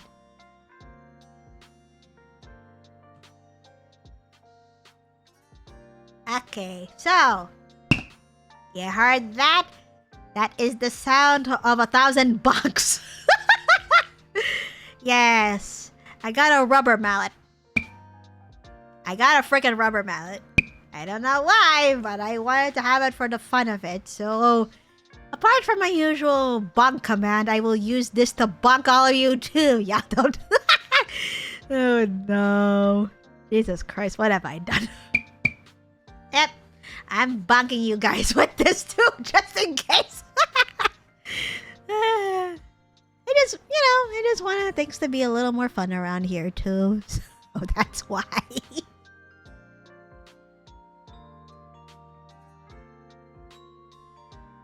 What the? Wait, stop! Ah! I'm so sorry. Yep, you'll be hearing that probably quite often. I don't know. Like, I already have my bonk command on my stream deck. So what more would an actual rubber mallet? Grant me more! Jesus Christ, there are two kinds of people. Nansuke, who is suffering, and Yuzu being in a state of bliss. Good God, I am done.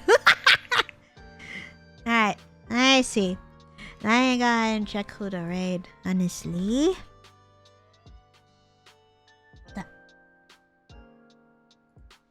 And of course, I should have expected this from my Kohai. Ha! Apparently, Rosin is playing Wuthering Waves. So apparently, it sounds like she's testing the game just to see how it is. I myself have not seen any, I haven't encountered gameplay of it on my feed and all that. I am a little bit curious as to what this is. Let me just go ahead and raid her. It's been a bit. Because she's in the Philippines, too, it's not often that I get to catch her. Whether it's because she has tech issues or real-life issues or just the fact that our time zones are just... Blah. I'm not subbed anymore, but... Uh-oh. God damn it, everlasting gacha shooting me! Why? Why are you guys like this? Oh my god. Ah. Uh-oh. Wait, why? Okay, I need to poke at her. Apparently I can't raid her at this... I cannot raid her at this time for some reason. Or should I just... Gosh darn it. What do I do? What do I do? That... I wonder if I should just go ahead and, just raid her like... Okay. I'm copying this. And then, instead of me doing the usual raid command, as soon as I end this... As soon as I, put up my outro, what do you call it? As soon as I put out my outro scene, I'm gonna go ahead and just pop into her chat and just put this raid command and all that. Done. That's the sick. Love it here. Thank you, Lee. No bad vibes, only good. Good vibes only. 10 stars and Yup would recommend. Thank you, Yuzu. I am glad that I am so grateful that I met you and everyone else. Alright. We are gonna go ahead and raid Rosen. Actually, before anything, let me go ahead and wait, let me set it up first. Like, I can't set it up through Twitch command because obviously her settings are not cooperating. So I should bring this up to her when I see her. And let me put her Twitch link right below so that you guys can access it. There you go. Schedule, hello, and goodbye as well. Alright. Rose and some Twitch link is in here in chat. Alright, I'm gonna go ahead and read them now. So we just go and put the message when you go into her chat? Yeah. Alright, I'm gonna go ahead and raid Rosen now. And of course ask her about her raid settings. Again, thank you all for tuning into my stream. And I will see you guys later. It's like past midnight over here. So since it's Tuesday morning, I will see you guys later for another stream. Like I said, it's gonna be Guerrilla streams throughout this week. So next week should be scheduled. Bye-bye. Alright, I'm gonna raid Rosen in 3, 2, 1. Let's go!